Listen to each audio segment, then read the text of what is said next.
I knew something was wrong the moment the corner of the living room looked empty. My piano bench, I said, my voice barely above a whisper. Where is it? Michael didn't even look up from his phone. We sold it, Mom. At the garage sale yesterday. Sold it? Rebecca laughed softly. It was falling apart, Gilbert. Honestly, it was just taking up space. My hands started to shake. Did you open it first? They exchanged a glance, then shrugged.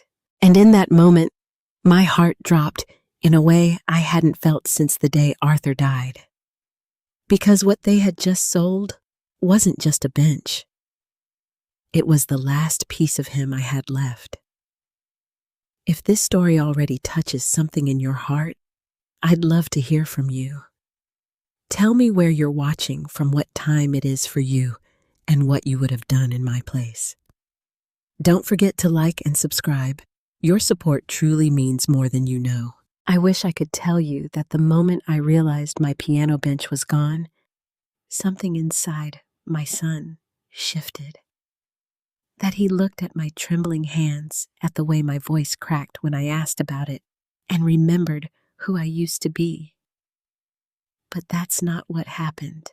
Michael stayed where he was, half slouched in the recliner, his eyes flicking between me and his phone, like I was just another notification he didn't have time to deal with. Rebecca stood in the doorway with her arms crossed, her expression calm, almost satisfied. It was falling apart, she repeated, like saying it twice would make it kinder. Honestly, Gilbert, it was an eyesore. We're trying to make the house feel more updated. I looked around the living room, the same living room I had helped pay for, helped build into a home long before Rebecca ever stepped through that door. The new gray couch, the glass coffee table, the minimalist shelves with their carefully arranged decor, all cold and lifeless. Everything looked clean. And nothing felt like mine anymore. That eyesore, I said slowly, has been in this family longer than you have. Rebecca let out a small laugh, not cruel enough to be openly insulting, but sharp enough to cut. And maybe that's exactly the problem. Michael sighed, finally putting his phone down. Mom, it's just a bench. You're overreacting. Just a bench. I felt something inside my chest tighten like a knot being pulled too hard. Did you even think to ask me? We didn't think it mattered, Rebecca said. You never use it anymore. That part hurt more than I expected. Not because it was entirely untrue, but because of why it had become true. I hadn't sat at that piano in months. Not since my hands had started to ache more than they used to. Not since the house had grown so loud with everything except the one thing that mattered, listening. But that didn't mean it didn't matter. It didn't mean it wasn't still mine. Lily's small voice cut through the tension. Grandma. I turned, grateful for the softness in her tone. She stood near the hallway, clutching the edge of her sweater, her wide eyes moving between me and her parents. Did you want the bench? She asked gently. I forced a smile that felt like it didn't belong on my face. Yes, sweetheart. I did. Rebecca stepped in before Lily could say anything else. It's already gone, honey. No need to worry about it. No need to worry. I swallowed hard, tasting something bitter in the back of my throat. That phrase had become a familiar one in this house. No need to worry. No need to keep. No need to remember. One by one, the pieces of my life had been quietly labeled unnecessary. Old photo albums boxed up in the attic. Arthur's records stacked away in the garage. The lace curtains I had sewn by hand replaced with something more modern. And now the bench. I walked slowly to the corner where it had once stood. The carpet there was slightly darker, the imprint still visible if you knew where to look. I knelt down, running my fingers over the faint outline. It felt like touching a ghost. "You're making this a bigger deal than it is," Michael said behind me, his tone impatient now. "We can just get you another one." "Another one?" I let out a soft, humorless breath. "You think they make those anymore? It's just wood and fabric, Mom. There are plenty of benches." I shook my head, still staring at the empty space. "No," I whispered, "not like that one." He didn't understand. Neither of them did. And maybe that was my fault. Maybe I had spent too many years protecting them from the weight of certain things, shielding them from the quiet struggles, the sacrifices, the nights when Arthur and I had counted every dollar just to keep the lights on. That bench had been there through all of it. I could still see Arthur sitting on it, hunched over the piano, his fingers moving across the keys with a kind of urgency that had always both fascinated and worried me. Music had never been just a hobby for him. It had been something deeper, something that lived inside him, whether the world listened or not. "Just one more time," he used to say long after midnight when I begged him to come to bed, and I would sit beside him on that same bench, resting my head against his shoulder, listening to melodies that no one else had, to melodies that no one else had ever heard, melodies that no one else had ever cared about. Gilbert. Rebecca's voice pulled me back to the present. "I really think you should let this go. It's not healthy to get so attached to things." Ever heard. Melodies that no one else had ever cared about. Gilbert. Rebecca's voice pulled me back to the present. "I really think you should let this go. It's not healthy to get so attached to things." Things. I stood up slowly, my knees protesting my heart heavier than it had been in years. It wasn't just a thing. Michael rubbed his forehead, already looking exhausted by the conversation. "Okay, then what was it?" I opened my mouth. And then I stopped, because for a moment I almost told them. I almost told them about the hidden compartment, about the nights Arthur had worked in silence after I had gone to bed, about the way he had looked at me just days before he died and said, "If anything ever happens to me, make sure this isn't lost." But I didn't, because the way they were looking at me, now impatient, dismissive, already halfway out of the conversation, I knew what would happen. They would laugh. Or worse, they wouldn't care. "It doesn't matter," I said, finally my voice quieter now. Rebecca nodded quickly, as if relieved. "Exactly, that's what I've been trying to say. But that wasn't what I meant." I turned toward the hallway, toward the small room that had once been mine before it became just another corner of someone else's house. "Where did you sell it?" I asked, without looking back. Michael hesitated. "At the garage sale. Some guy picked it up. I don't know his name. Did you get a receipt, a number, anything?" "It was cash, Mom. Come on. It's not like it was valuable." "Not valuable." I closed my eyes for a moment, steadying myself. "Do you remember what he looked like?" Michael shrugged. "Middle-aged, baseball cap. That's all I got. It wasn't much, but it was something." I nodded slowly. "Okay." Rebecca frowned. "Okay," when I turned to face them again, and for the first time since this conversation started, I felt something shift inside me. Not grief, not helplessness, something sharper. "I'm going to find it," I said. Michael blinked. "Find what?" "My bench." Rebecca let out a small, incredulous laugh. "Gilbert, that's ridiculous. You don't even know where to start." "Then I'll figure it out. You're not seriously going to chase down some random garage sale buyer over a broken piece of furniture." I held her gaze steady and calm. "You're right." For a second, I saw relief flicker across her face. Then I added, "I'm going to chase down the last piece of my husband that you decided didn't matter." The room fell silent. Michael shifted uncomfortably. "Mom, don't make this into something it's not. It already is," something I said softly. Lily stepped closer to me, slipping her small hand into mine. "Grandma ill, help you look." I squeezed her hand gently, my heart aching in a different way now. "Thank you, sweetheart." Rebecca shook her head. "This is unbelievable." Lily stepped closer to me, slipping her small hand into mine. "Grandma ill, help you look." I squeezed her hand gently, my heart aching in a different way now. "Thank you, sweetheart." Rebecca shook her head. "This is unbelievable."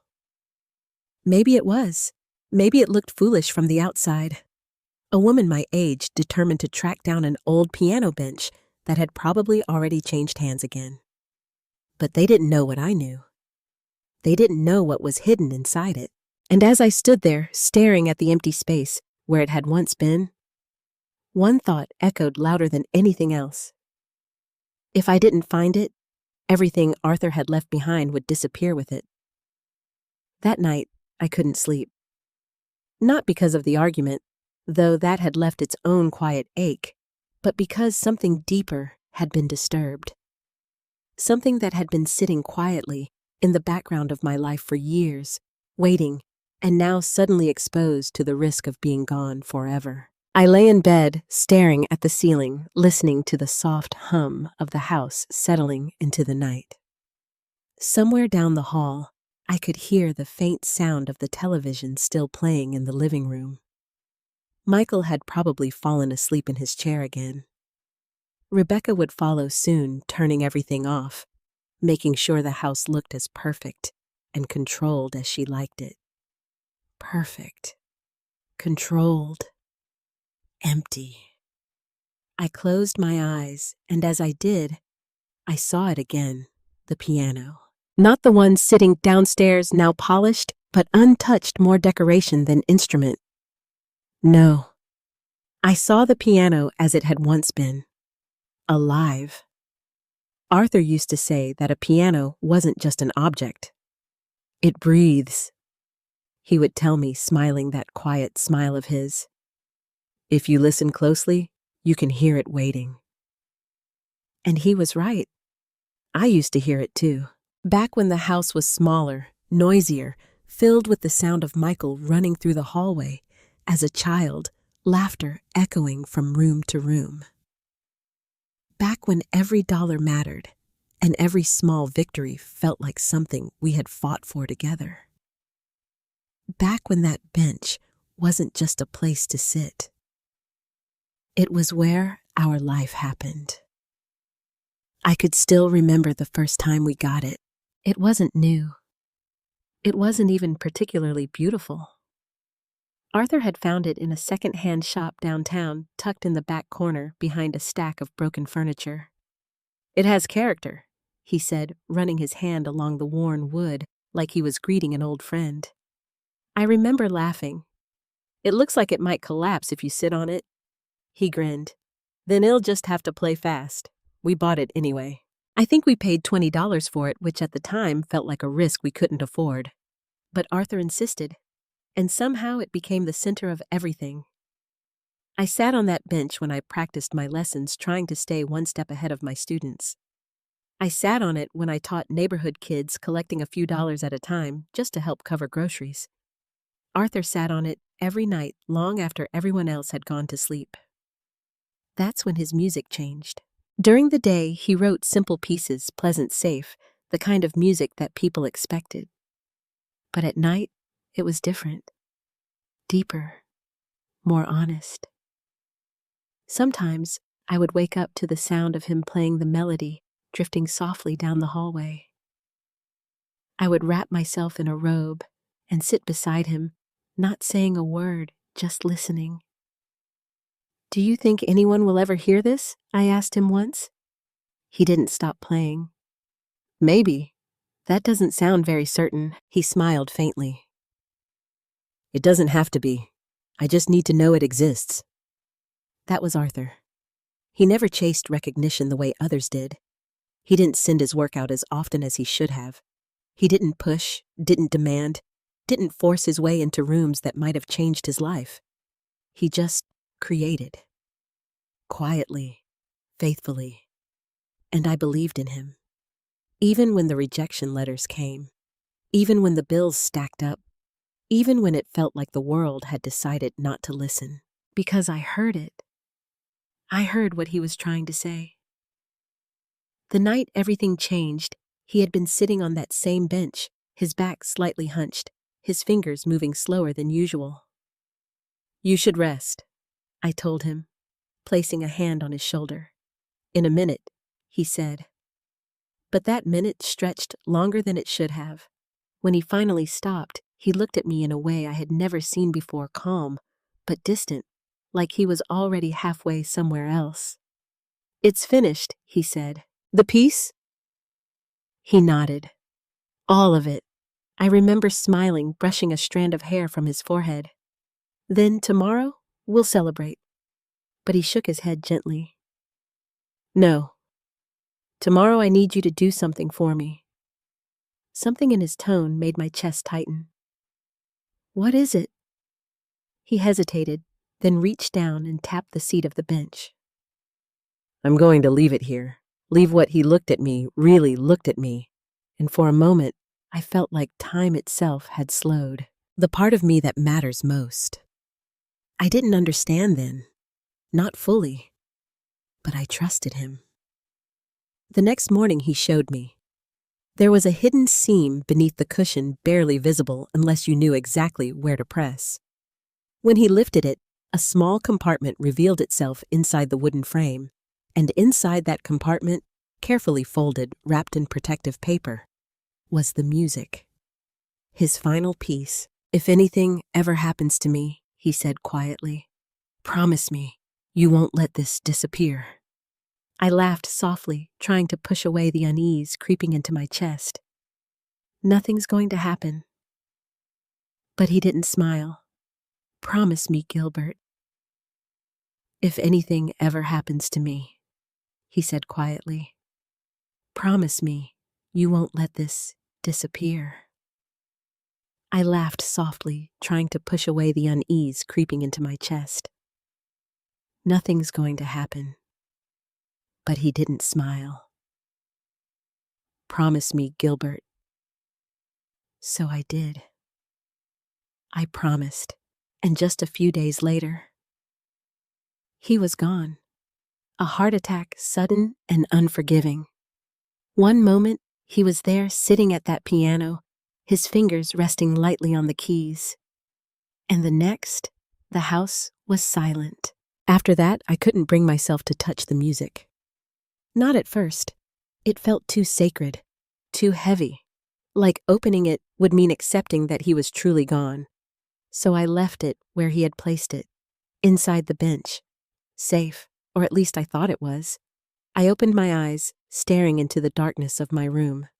And for the first time since Arthur died, a cold, terrifying thought settled over me. What if it wasn't safe anymore? What if that careful wrapping had been torn open by someone who didn't understand what they were holding? What if it had been thrown away, dismissed, like everything else Rebecca had decided didn't belong? My chest tightened, my breath coming faster now. No. I sat up abruptly, the weight of realization pressing down on me. I had made a promise, and today I had failed it. Because while I had been trying to keep the peace in this house, trying not to be a burden, trying not to take up too much space, the one thing that mattered most had slipped through my fingers. I swung my legs over the side of the bed, my feet touching the cold floor. No more waiting. No more hoping someone else would understand. If that bench was still out there, if that music was still inside it, then I was going to find it. No matter how far it had gone, no matter how long it took, because some things aren't meant to be let go. I didn't wait until morning. That might surprise you, but when you reach a certain point in life, you learn something most people spend decades ignoring. There are moments you either act or you lose something forever. and I had already come too close to losing Arthur once. I found Michael in the kitchen just after sunrise. He was standing by the coffee machine, still half asleep, scrolling through his phone the same way he had been the night before. Some things, it seemed, never changed. "Michael," I said. He looked up, startled. "Mom." "You're up early. I need you to think carefully before you answer my next question." That got his attention. He straightened a little, frowning. "Okay." "The man who bought the bench. Did he say anything else? Where he was from? What he was going to do with it?" Michael hesitated, clearly searching his memory. "I told you I don't really remember. You need to try." He sighed, rubbing the back of his neck. "Mom, it was a garage sale. People came and went all day. I wasn't keeping a record. I'm not asking for a record." I said, my voice steady but firm. "I'm asking for anything." He looked at me, then really looked at me, and I think for the first time, he realized I wasn't going to let this go. There was something he said slowly. He mentioned fixing it up, I think. My heart skipped. Fixing it? Yeah. Said he liked restoring old furniture or something like that. A restorer. That was something. Did he say where he works? Michael shook his head. No, just that he'd clean it up. That's all I remember. I nodded, filing the information away. It wasn't much, but it was a direction. Rebecca walked in, just then, her hair pulled back neatly, already dressed like she had somewhere important to be, even though she rarely left the house before noon. "What's going on?" she asked, eyeing us both. "Your mother is interrogating me over a bench," Michael said, with a forced chuckle. "It's not a bench," I said quietly. Rebecca exhaled, clearly already irritated.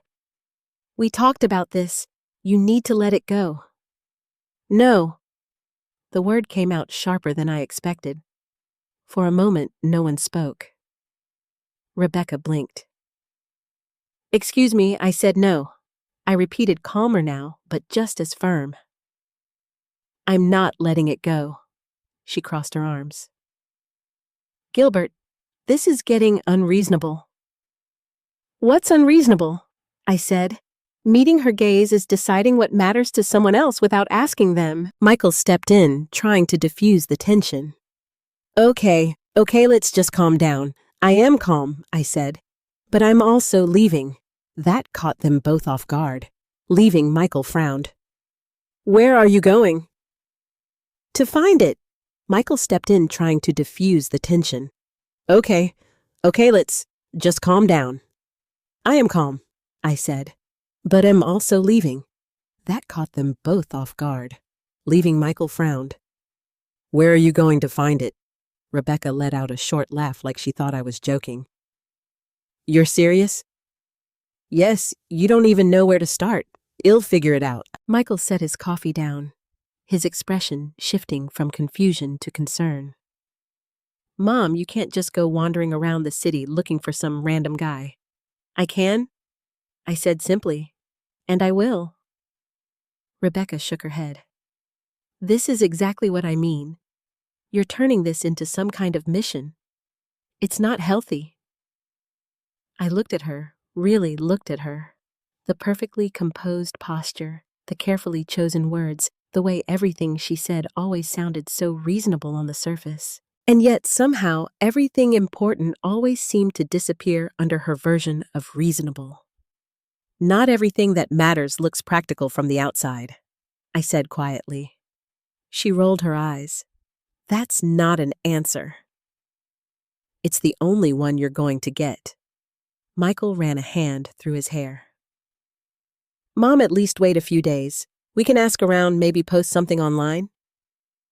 "No," I said again, because waiting was how things got lost. Waiting was how people convinced themselves something wasn't worth the effort.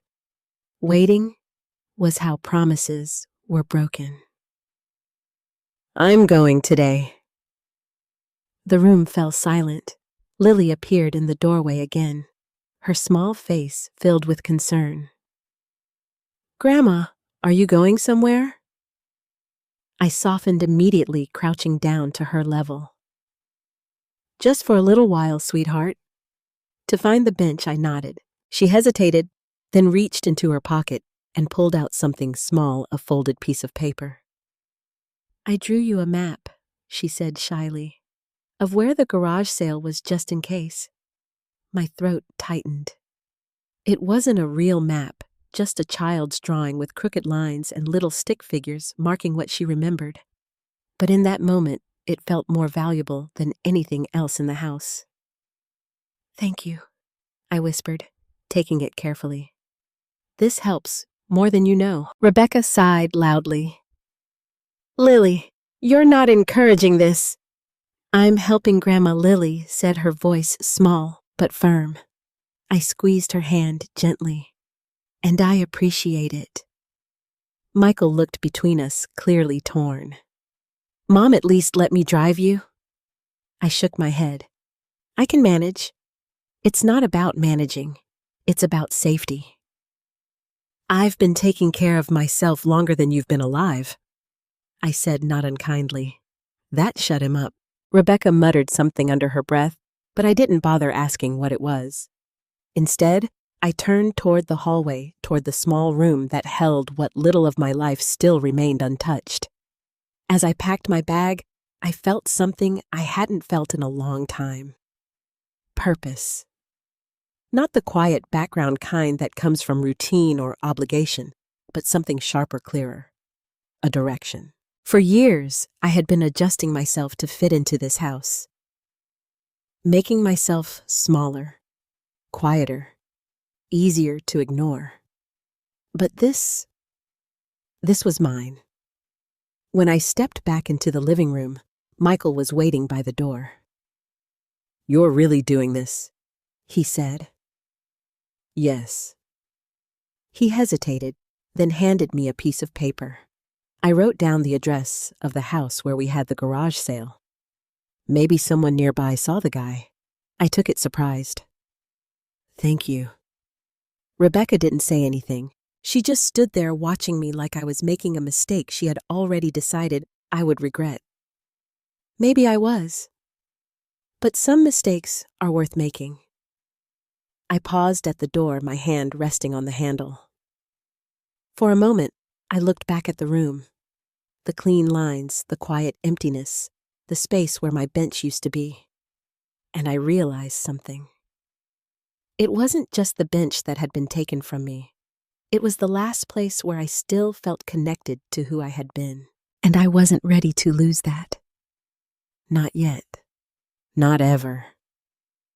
I opened the door and stepped outside, the morning air, cool against my face.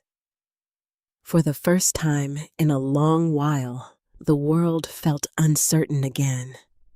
And strangely, that didn't scare me, because somewhere out there, a piece of Arthur was still waiting to be found. And I was finally ready to go after it. The house looked different from the outside than I remembered. It always does, doesn't it? Places tied to small, ordinary moments rarely feel significant until you return to them carrying something heavy. The lawn was freshly cut. A plastic flamingo stood near the mailbox. Wind chimes clinked softly on the porch as the morning breeze passed through. Nothing about it suggested that something important had passed through here just a day before. And yet, this was where it had started. I stood at the edge of the driveway for a moment, steadying myself. My hands were still trembling. Not from fear exactly, but from the weight of what I might find or not find. "Excuse me." A woman's voice pulled me from my thoughts. I turned to see an older woman watering her plants next door. Her curious eyes fixed on me. "Yes," I said gently. "Can I help you?" "You've been standing there a while." I nodded, stepping a little closer. I'm sorry to bother you. I was here yesterday for the garage sale. Her expression shifted slightly, recognition flickering. Oh, right, the Thornton sale. I swallowed at the sound of my own name tied so casually to that word. Sale. Yes, I said. I'm looking for something that was sold here. A piano bench. She set her watering can down, wiping her hands on her apron. There were a lot of things sold. I understand, I said quickly. But this one, it's old. Dark wood, worn cushion, maybe a little uneven. She tilted her head, thinking. Oh, yes, I remember that. My husband almost bought it. My heart jumped. He did. She nodded. Said it had good bones, whatever that means, but then some man grabbed it before he could. Do you remember the man? I asked, stepping closer without realizing it. A bit, she said slowly. He was maybe in his 40s, baseball cap. Wore one of those jackets with a company name on the back. I held my breath. A company, she nodded. Yes, I didn't catch all of it, but I remember thinking it sounded like some kind of workshop.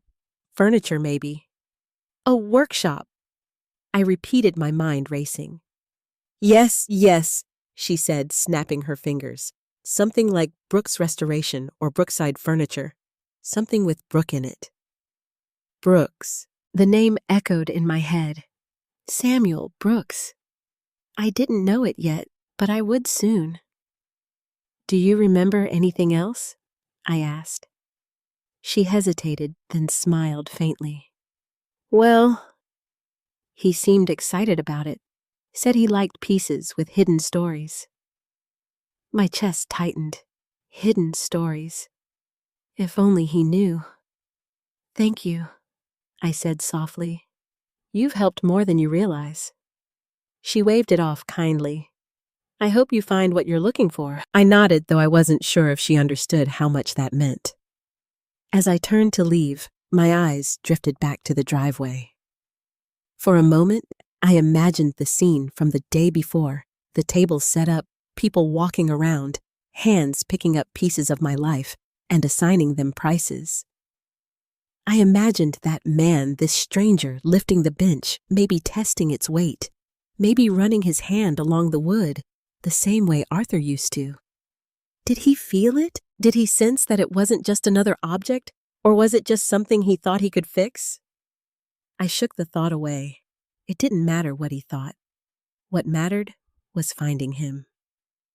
The name Brooks stayed with me as I made my way down the street, Lily's little drawing clutched in my hand. It wasn't much, but it gave me direction, and right now direction was everything.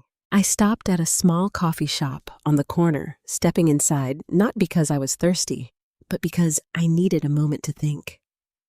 The warmth inside wrapped around me immediately, the smell of coffee and baked goods filling the air.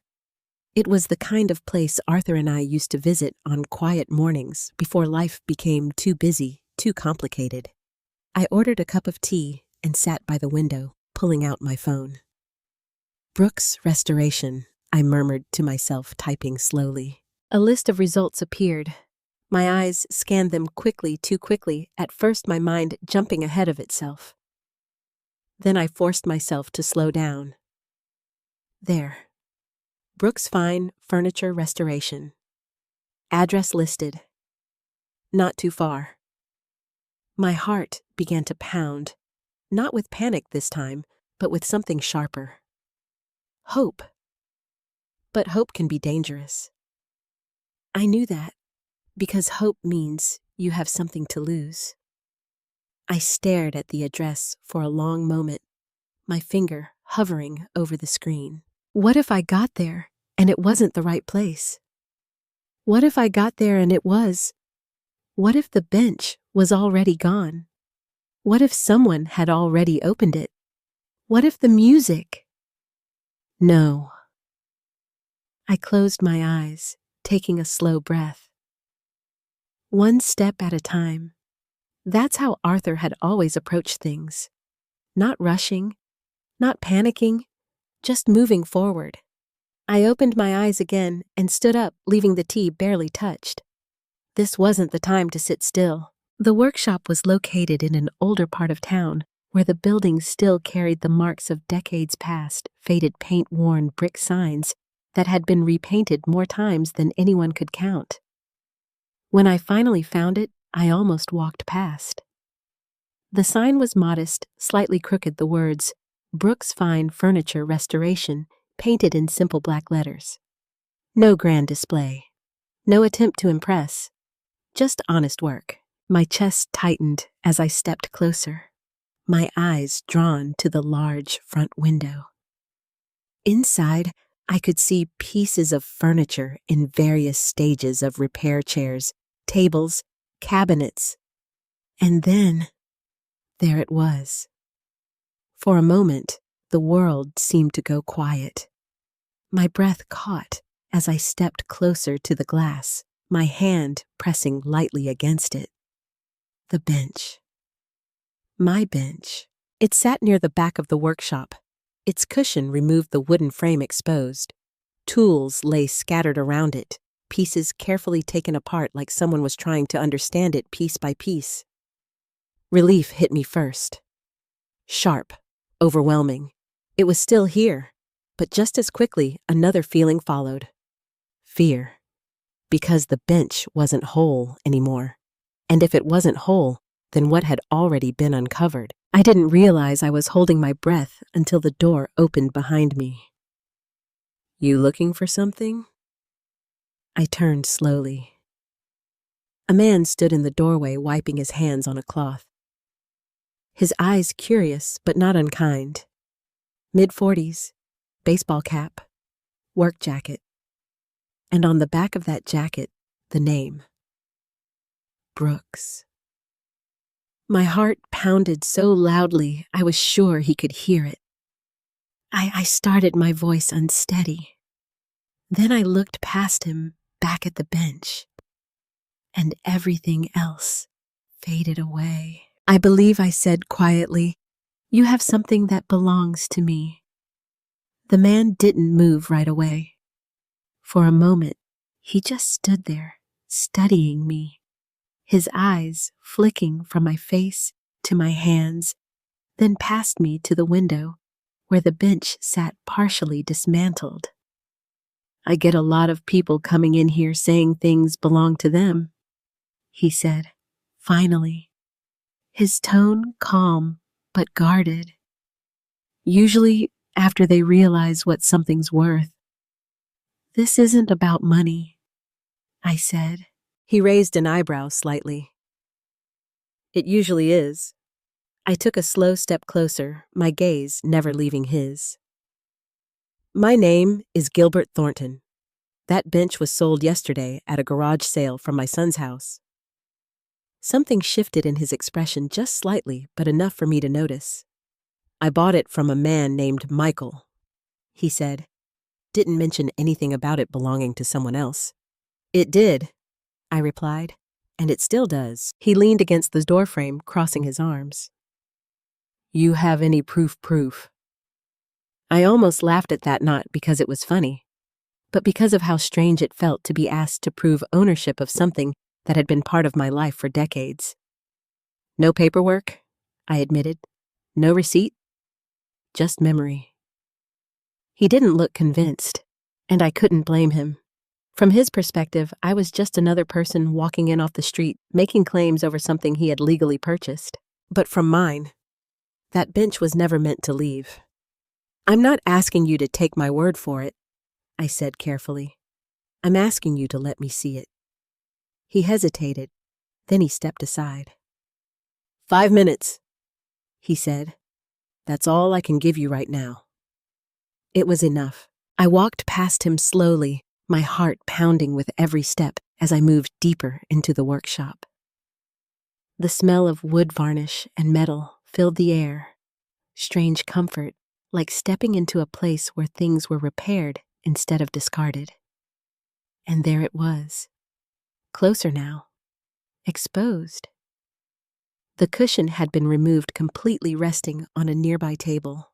The wooden frame was partially opened, screws laid out in careful rows, as if someone had been methodically taking it apart.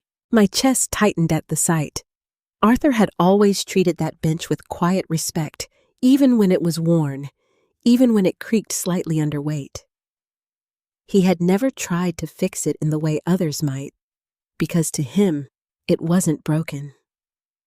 I reached out slowly, my fingers brushing against the edge of the wood. It was still the same, worn smooth in certain places, slightly uneven along one leg. A small scratch near the corner that I remembered vividly. Michael had caused it when he was 6, trying to climb onto the piano without help. All of it was still there. All of it still held the life we had lived. "You recognize it," the man said behind me. "Yes," I whispered. "I do." He stepped closer, watching me carefully. "Then, you also recognize that I've already started working on it." I nodded, my eyes drifting to the opened sections of the frame. "I can see that."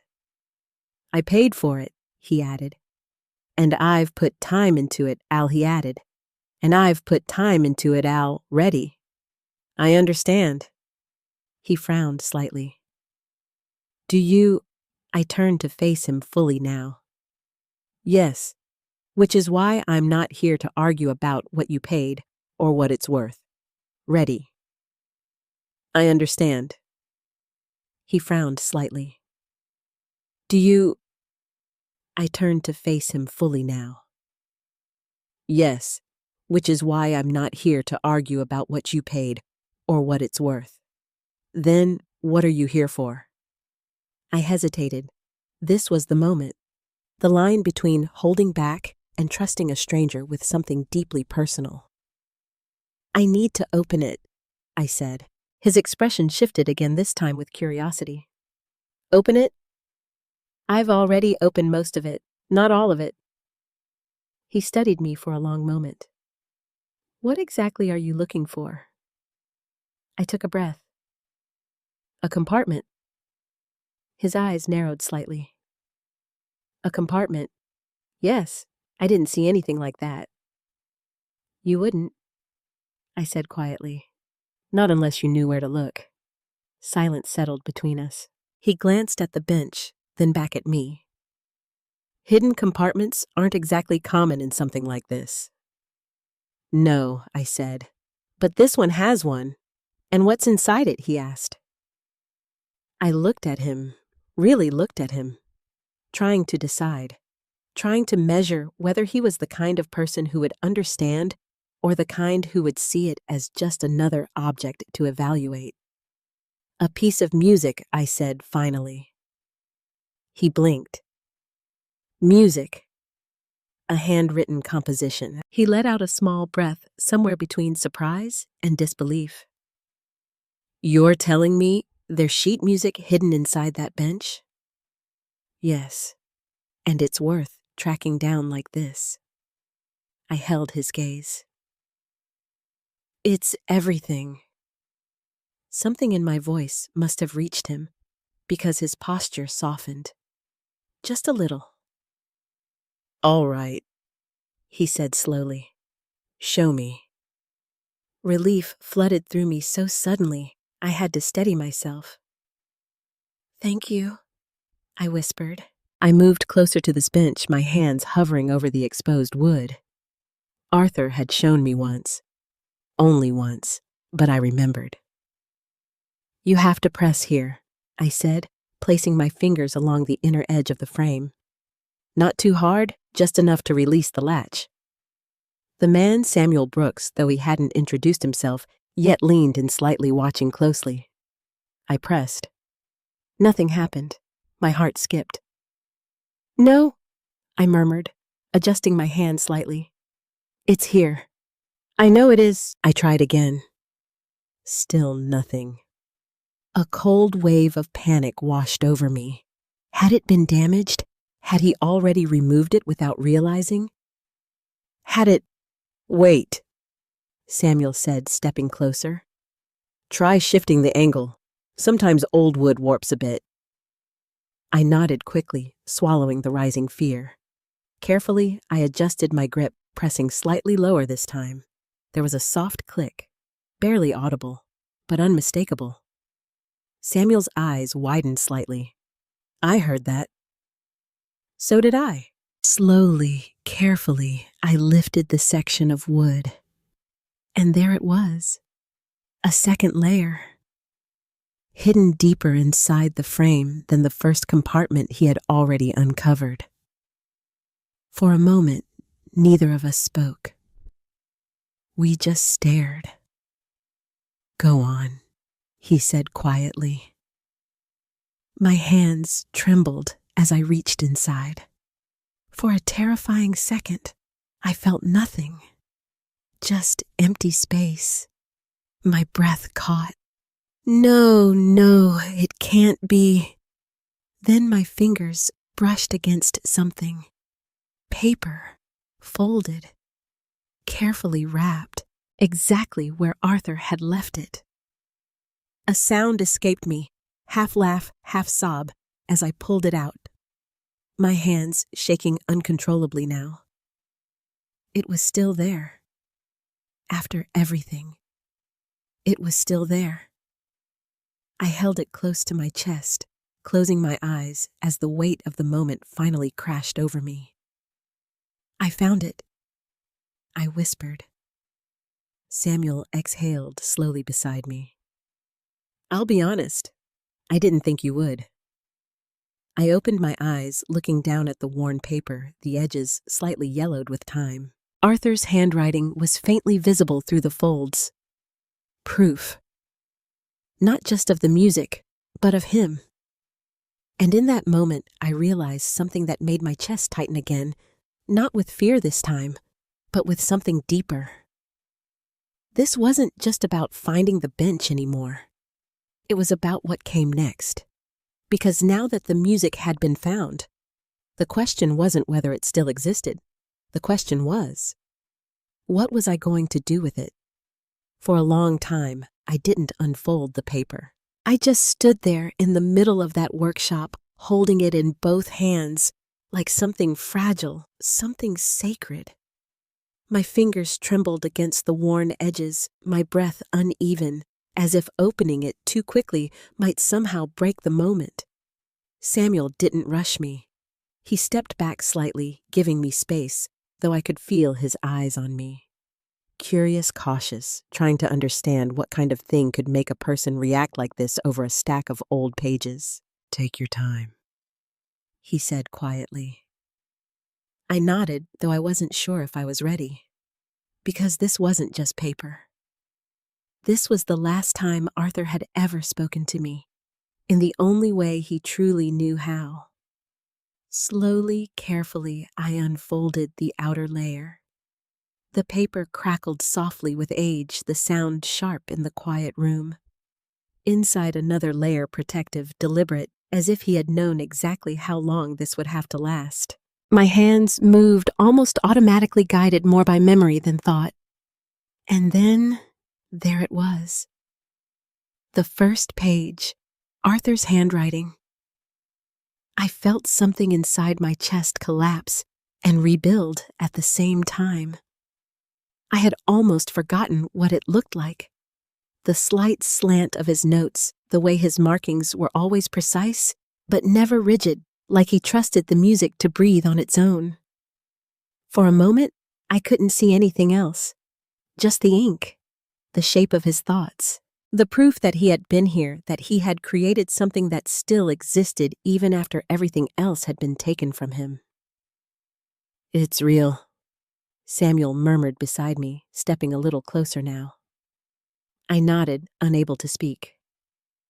Because if I spoke, I might break. I turned the page, then another. The music flowed in a way I hadn't expected. Not fragmented, not experimental the way some of his late-night compositions had been, but complete, intentional, whole. It wasn't just a piece. It was a story. "You can read music?" Samuel asked. "Yes," I whispered. "Then what is it?" I swallowed. forcing myself to focus not just on the memory, but on the structure in front of me. "It's layered," I said slowly. "More than anything he ever showed anyone." Samuel leaned in, slightly studying the pages like they might reveal something to him just by looking. Layered how I hesitated. "How do you explain something like that?" "It's written like a conversation," I said, finally. "Not between instruments, but between emotions." He frowned. "I'm not sure I follow." I let out a soft breath, my fingers tracing lightly over one of the lines. "There's grief here," I said, pointing. "But it's not just sadness, it's acceptance underneath it. Like he knew something was ending, but he wasn't afraid of it anymore." Samuel was quiet, listening, really listening. And here I continued, turning the page. "This part, it's different. Lighter. Almost hopeful. Like he was trying to leave something behind instead of holding on." "And this is all from memory?" he asked. "No," I said softly. "This is from him." Silence settled between us again, but it wasn't uncomfortable. It was the kind of silence that comes when something real is being understood, even if only partially. "Why didn't he share it?" Samuel asked after a moment. The question lingered in the air. And I realized I had asked myself that same thing so many times over the years. "Because he didn't think the world would listen," I said. "And you did." I smiled faintly, my eyes still on the pages. "I always did." Samuel studied me for a long moment, then glanced back at the music. "You said this was his last piece." "Yes, and he hid it." "Yes." Why I closed my eyes briefly? Because I knew the answer. I had always known. He wasn't hiding it from the world, I said quietly. He was protecting it until someone was ready to hear it. Samuel let out a slow breath. And now I opened my eyes again, looking down at the music in my hands. Now. That word felt heavier than anything else. Because now meant decision. Now meant responsibility. Now meant stepping into something I had spent years avoiding. "I don't know," I admitted, and it was the truth. For so long, this music had existed in a kind of suspended space, safe, untouched, waiting.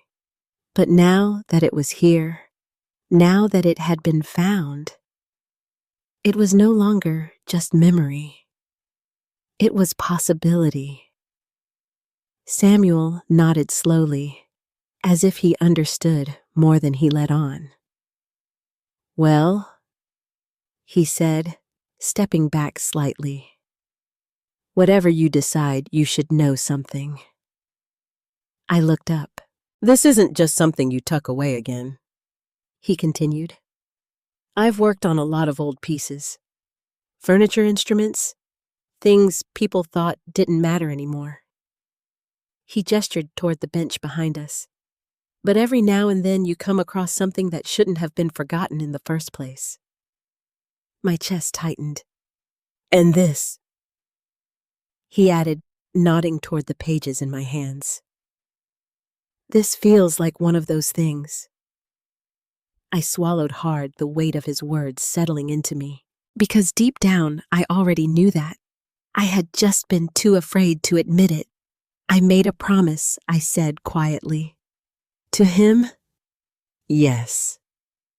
Samuel nodded. "Then maybe the question isn't what you want to do with it." I looked at him confused. "Maybe the question is what he trusted you to do." The words hit me harder than I expected, because Arthur had never asked me to hide it forever. He had asked me not to let it disappear. And those weren't the same thing. I looked back down at the music, my fingers tightening slightly around the edges. For years, I had convinced myself that keeping it safe was enough, that protecting it meant leaving it untouched. But maybe Maybe I had misunderstood. Because music wasn't meant to sit in silence. It was meant to be heard. I let out a slow breath, my heart pounding again, but differently this time. Not with fear, with something closer to clarity. I think I started, then stopped, the words catching in my throat. Samuel waited, patient. I think it's time someone listened.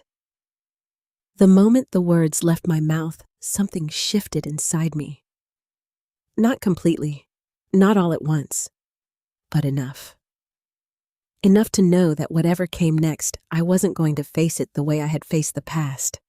Quietly. Hidden. Afraid. I folded the music carefully, my hands steadier now, though the emotion hadn't gone anywhere. If anything, it had deepened.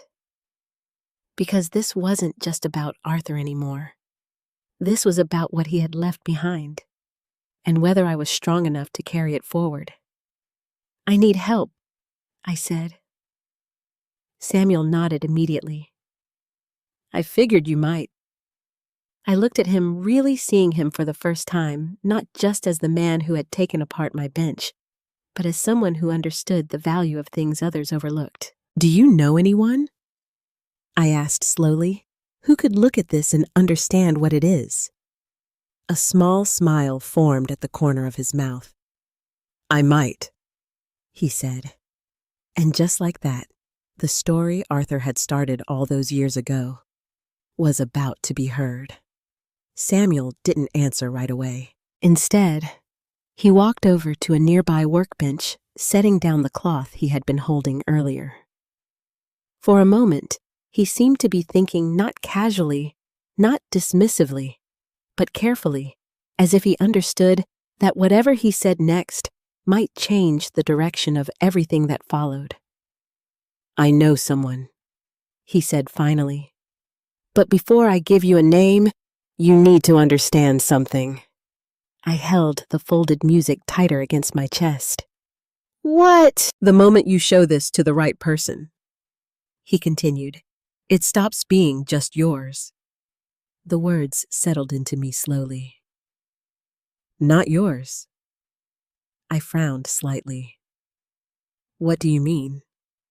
He turned to face me fully now. I mean that if what you're holding is as special as it looks, people are going to have opinions. Experts, musicians, maybe even investors. I'm not interested in investors, I said immediately. I figured, he replied.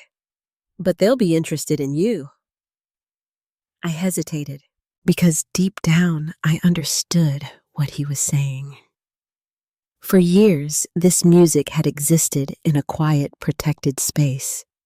It hadn't been judged. It hadn't been compared. It hadn't been measured against anything else. It had simply been. But the moment it left that space, it would be seen, heard, evaluated. And that meant risking something I wasn't sure I was ready to risk. What if they don't understand it? I asked quietly. Samuel's expression softened slightly. Then they don't deserve it. The simplicity of that answer caught me off guard. But someone will, he added. That's the thing about real work. It finds the people who are meant to hear it. I looked down at the music again, my fingers tracing lightly over the edges of the paper. Arthur had believed that, even when no one else did. Who is it? I asked. Samuel nodded once, as if he had been waiting for that question. Her name is Evelyn Harper, he said. She teaches at the conservatory downtown. Retired performer. Still consults on composition sometimes. A teacher, I asked. More than that, he replied. She's the kind of person who doesn't just listen to music, she listens for what it's trying to say. That sounded like Arthur, or at least like the kind of person Arthur had always hoped would exist. Will she see me? I asked. Samuel gave a small shrug. Depends. On what? On whether she thinks it's worth her time. The words stung, but not because they were harsh. because they were honest. Then I'll make it worth her time, I said. Samuel studied me for a moment, then nodded again, this time with something closer to approval. I believe you will. He reached for a small notepad on the workbench, scribbling down an address and a phone number before tearing the page off and handing it to me. I took it carefully. Thank you, I said. He waved it off. Don't thank me yet. She's not easy to impress. I'm not trying to impress her. He raised an eyebrow. No. No, I said, my voice steady now. I'm trying to keep a promise. Something in my tone must have landed because he didn't argue. Instead, he glanced back at the bench. What do you want to do about that? He asked. I followed his gaze. The bench still sat there partially dismantled, its pieces spread out like a puzzle waiting to be put back together. For a moment, I felt a flicker of guilt. You've already done work on it, I said. I should compensate you. Samuel shook his head. Don't worry about that right now. I insist. And I'm telling you, he replied firmly, this isn't the time to worry about money. I hesitated. Besides, he added, I'd like to finish it. I looked at him surprised. Finish it? He nodded toward the frame. Now that I know what it held, it doesn't feel right leaving it halfway done. My chest tightened slightly. Arthur would have liked that, I said softly. Arthur? He asked. My husband. Samuel nodded once, as if that explained everything. Well, he said, the Anil makes sure it's done properly. My chest tightened slightly. Arthur would have liked that, I said softly. Arthur? He asked. My husband. Samuel nodded once as if that explained everything. Well, he said, then I'll make sure it's done properly. Thank you, I whispered. He shrugged again, but there was something different in his expression now, something quieter, more respectful. Just promise me one thing, he said. What? When this is all over, you come back and play something on it. The request caught me off guard. I haven't played in a long time, I admitted. All the more reason to start again. I looked at the bench, then back at the music in my hands. Maybe he was right. Maybe this wasn't just about preserving the past. Maybe it was about reconnecting with it. I'll try, I said. That's all I'm asking. I nodded, tucking the paper with Evelyn Harper's information into my bag. As I turned toward the door, a strange mix of emotions swirled inside me. Relief, fear, hope. But underneath all of it, there was something steadier, something that hadn't been there before. Direction. Outside, the afternoon light had shifted, casting long shadows across the street. The world looked the same, but I didn't feel the same walking through it. Because now I wasn't just searching.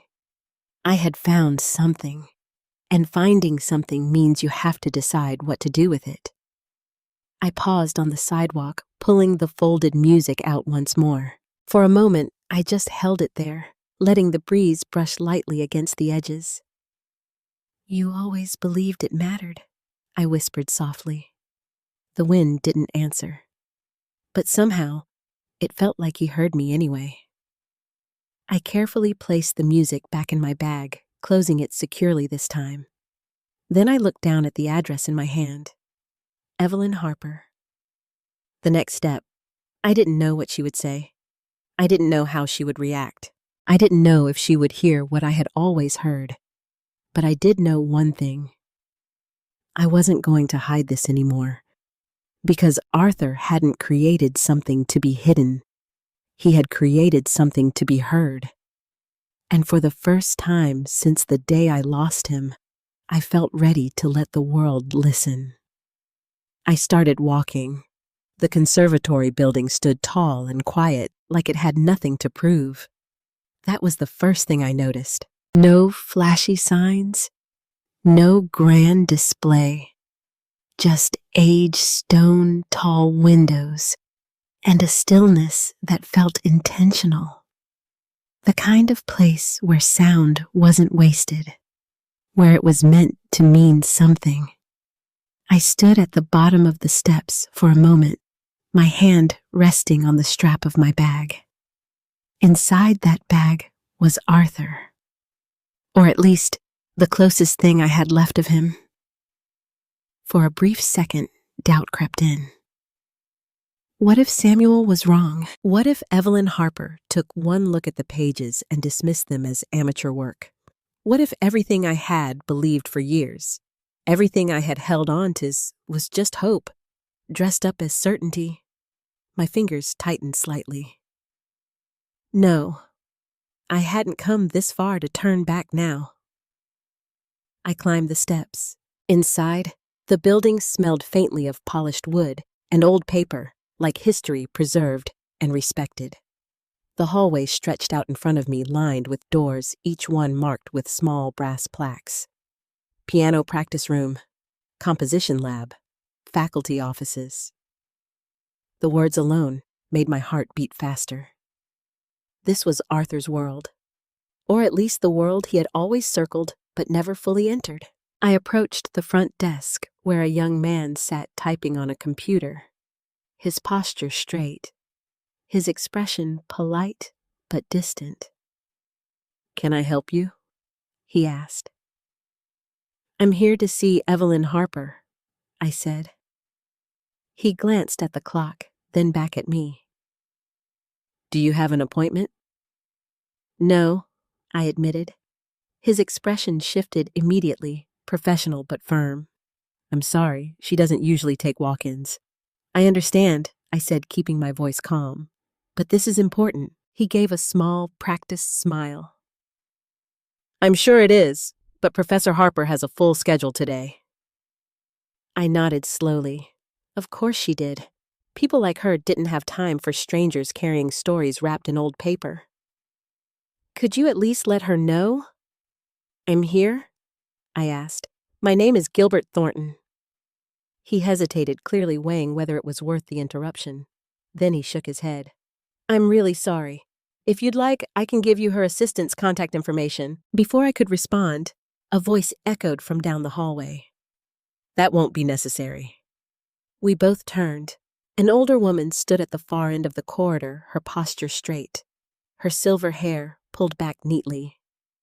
She wasn't dressed extravagantly, simple, clean lines, but there was something about the way she carried herself that commanded attention without effort. Evelyn Harper. I knew it immediately. She walked toward us with measured steps, her eyes fixed on me, not curious, not welcoming, but assessing. "You said your name was Thornton?" she asked. "Yes."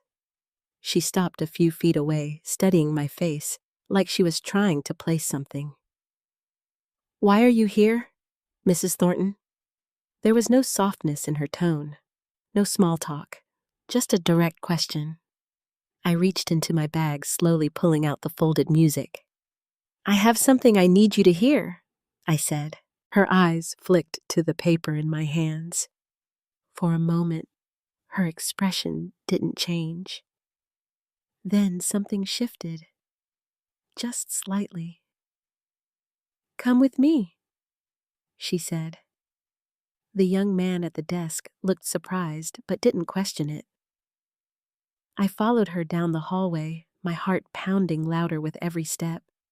We stopped in front of a door marked Private Studio. She unlocked it, stepping inside without waiting for me to speak. The room was quiet, intimate. A grand piano sat near the center, its polished surface reflecting the soft light from the windows. Shelves lined the walls filled with books, scores, and years of collected knowledge. She gestured toward a chair. "Sit." I did. She remained standing for a moment, watching me. Now she said, "Tell me why you interrupted my day." I swallowed, because suddenly this felt bigger than it had before. "I found this," I said, placing the folded music carefully on the piano bench. It was written by my husband before he passed away.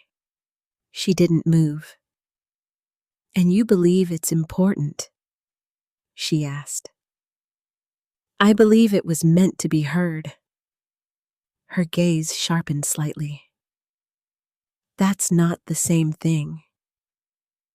"No," I said quietly. "But it's close enough for me to try."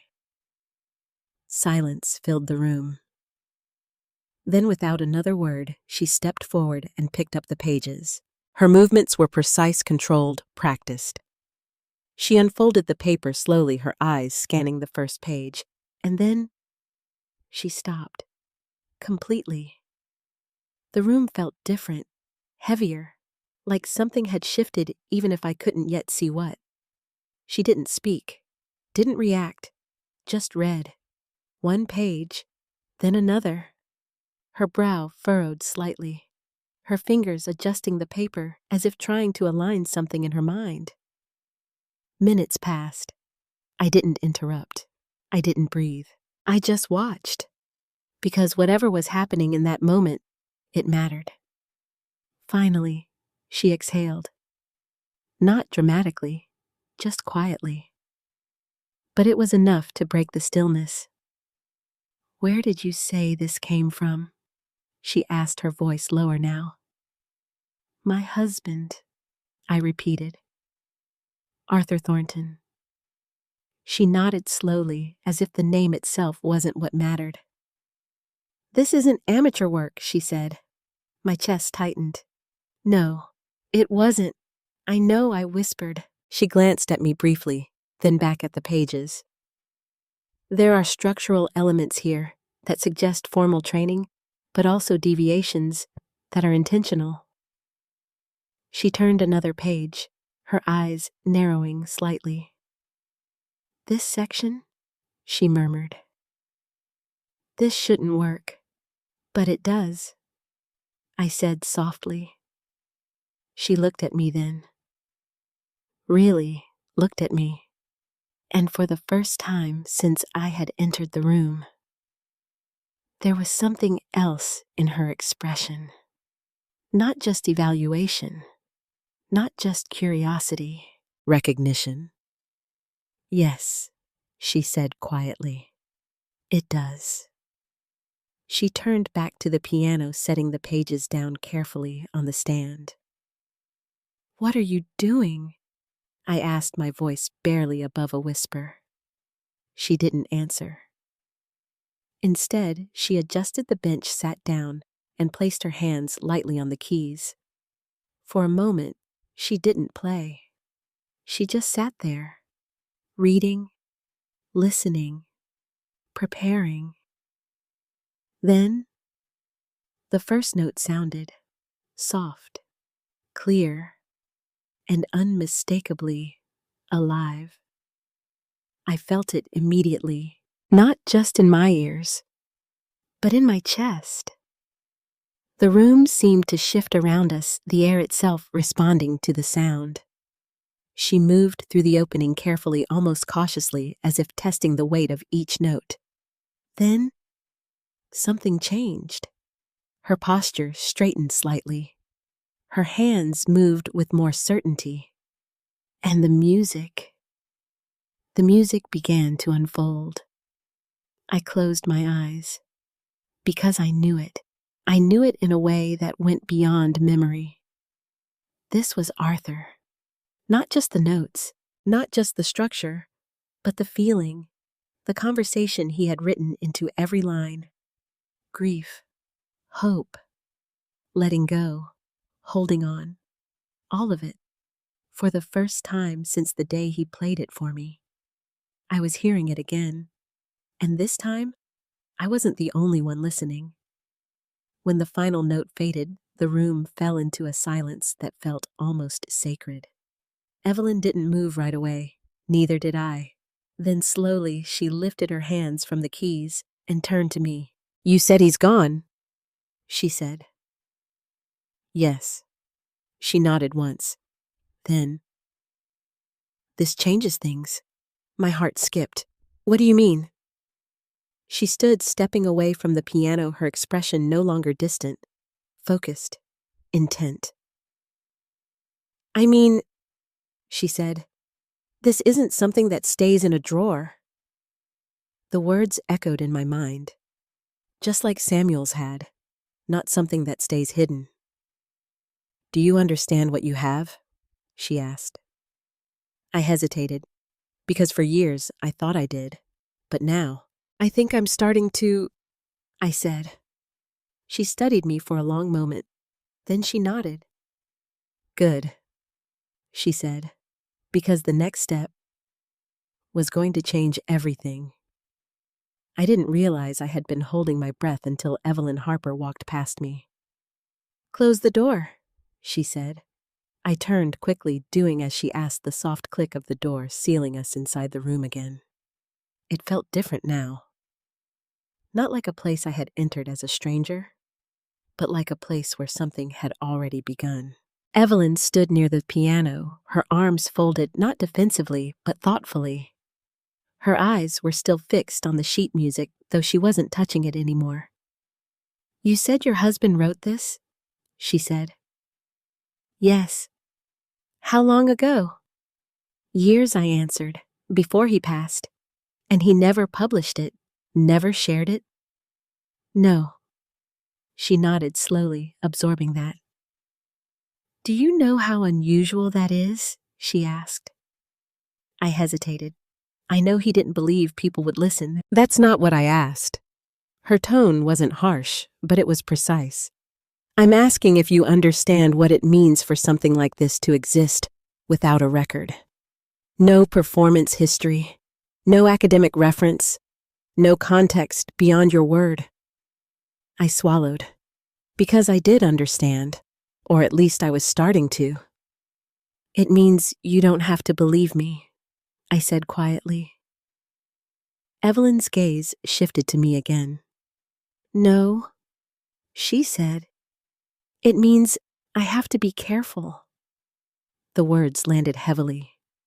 Careful, not dismissive, not rejecting, just careful.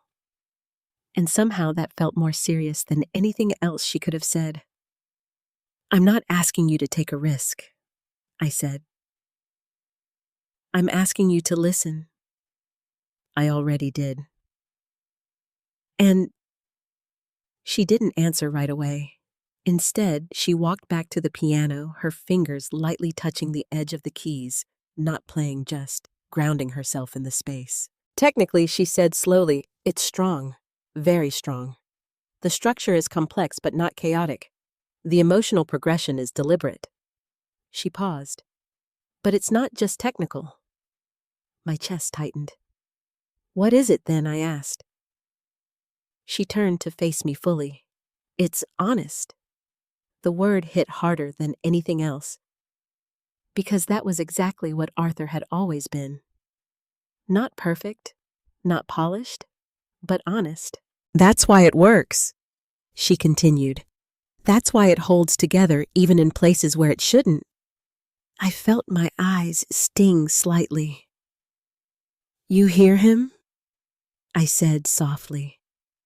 She didn't hesitate. Yes. The room went quiet again. But this time, it wasn't heavy.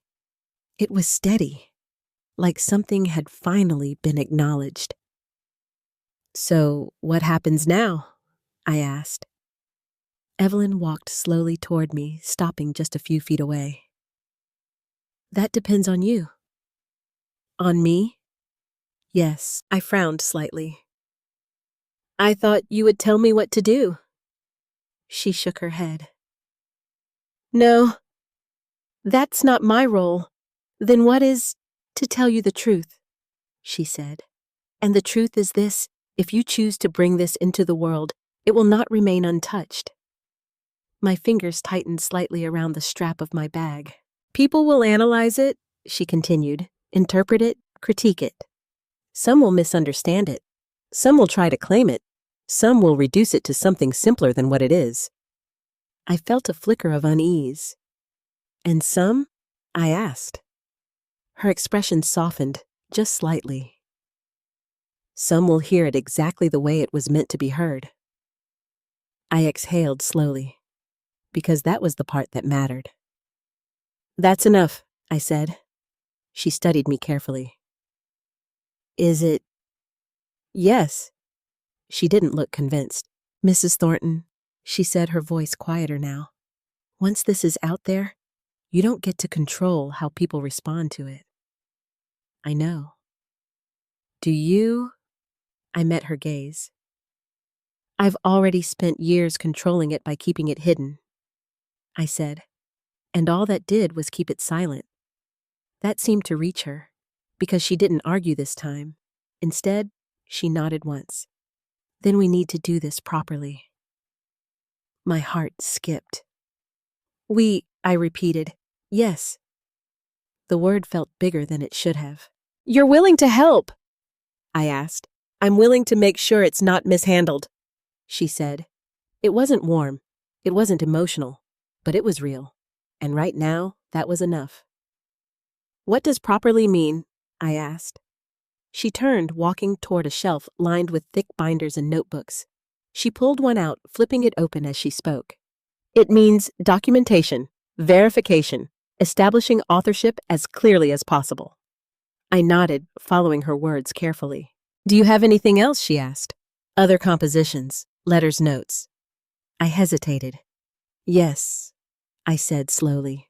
Not like this, but fragment S, drafts, things he never finished. Do you have anything else? She asked. Other compositions, letters, notes. I hesitated. Yes, I said slowly. Not like this, but fragments, drafts, things he never finished. Good, she said. Well, need those. She glanced at me briefly. If you want this taken seriously, you'll need someone who understands how to present it. And that's you.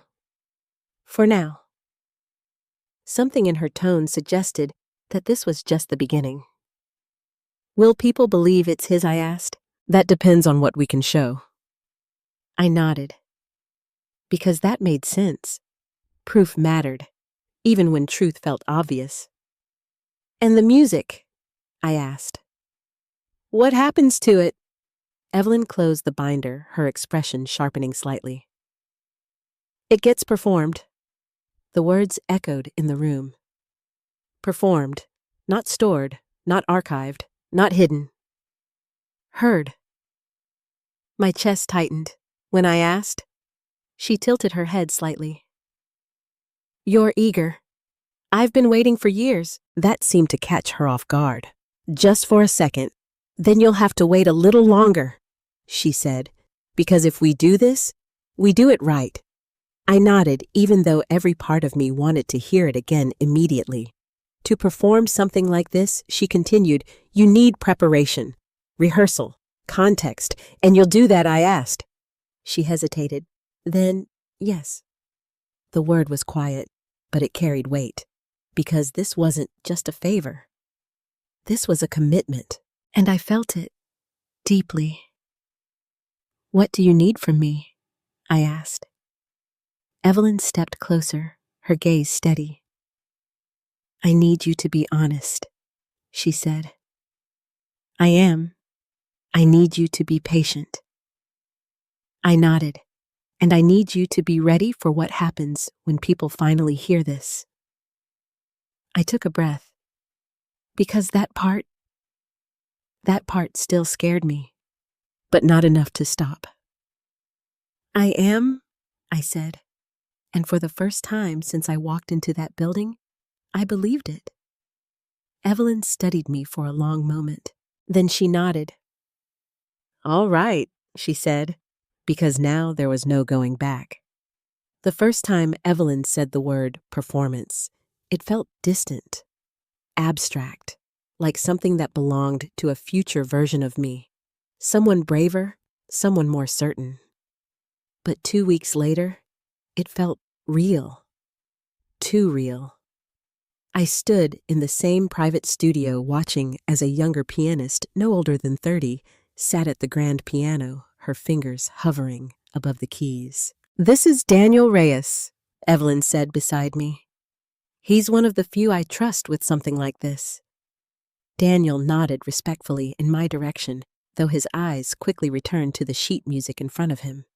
He wasn't looking at me. He was looking at Arthur, or at least the closest thing to him. "Take your time," Evelyn told him. Daniel exhaled slowly, adjusting his posture. "I've read through it," he said. "But I want to feel it before I play it all the way through." Evelyn didn't respond. She simply stepped back. And then he began. The first notes were careful, measured in a way that was different from Evelyn's interpretation. Where she had approached it, like a scholar, Daniel approached it like a listener, trying to understand a language he didn't yet speak. I stood still, my hands clasped tightly in front of me, because this time wasn't about memory. It was about translation. Would someone else hear what I had heard? Would they feel what Arthur had placed inside those lines? Or would it become something else entirely in their hands? Daniel moved else entirely in their hands.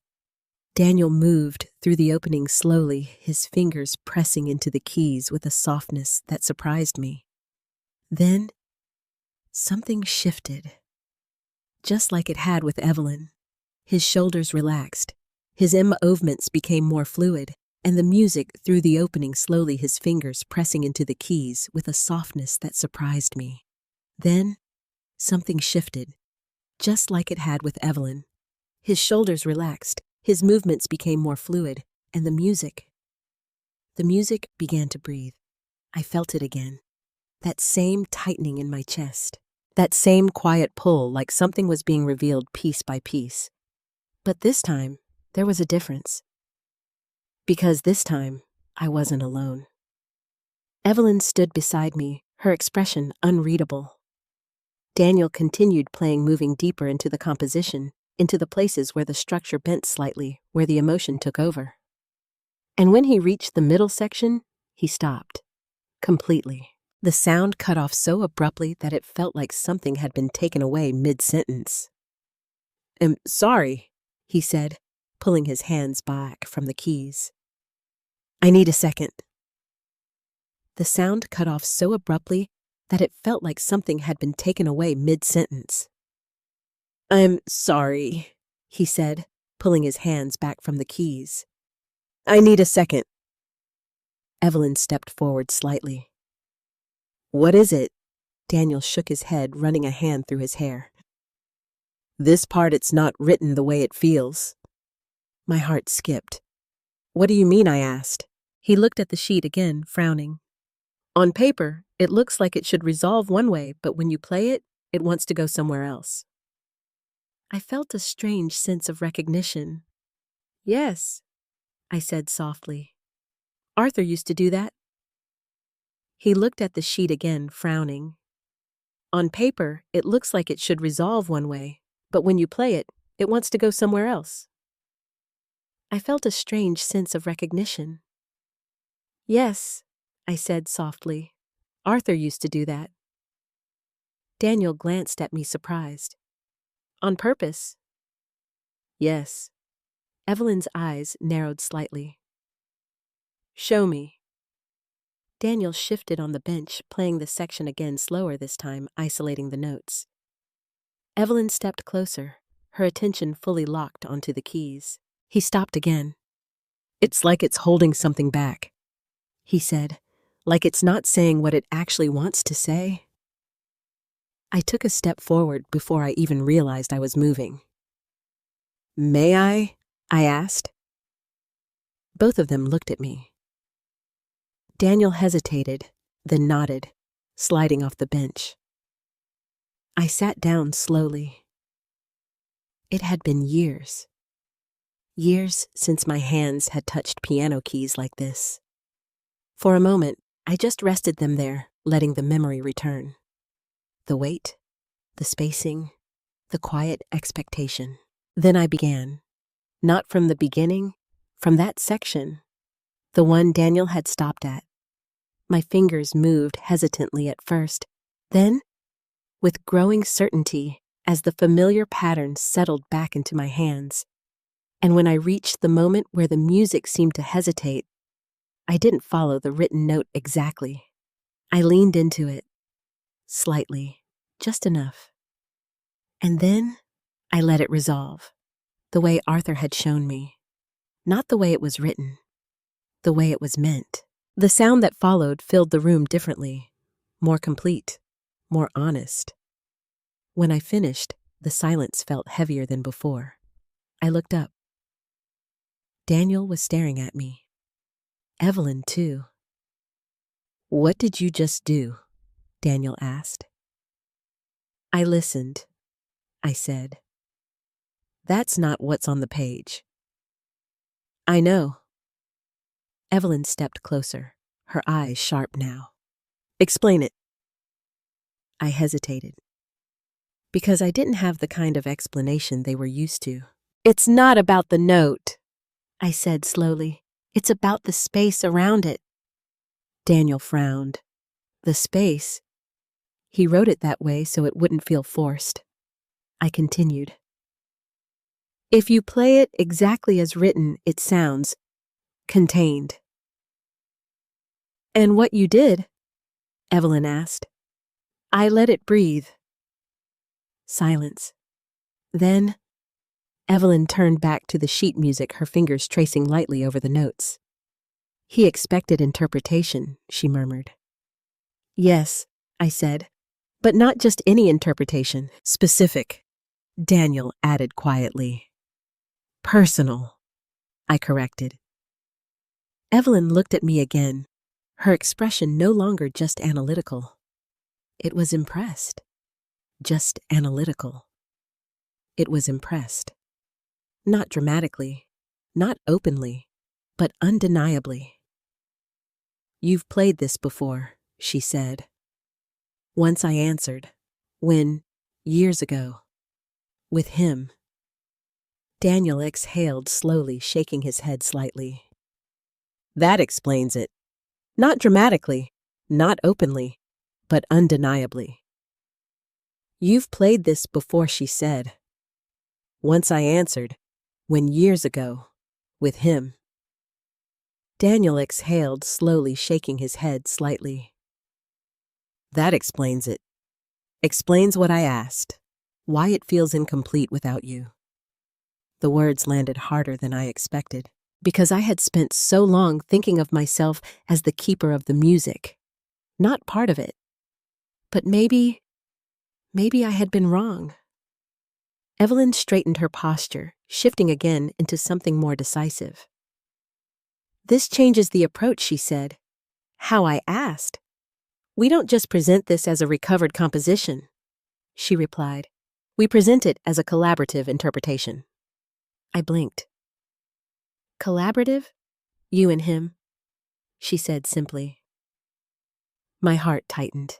"I am not a performer," I said. "You don't have to be." "Then what?" She held my gaze. "You have to be there." The room felt suddenly smaller.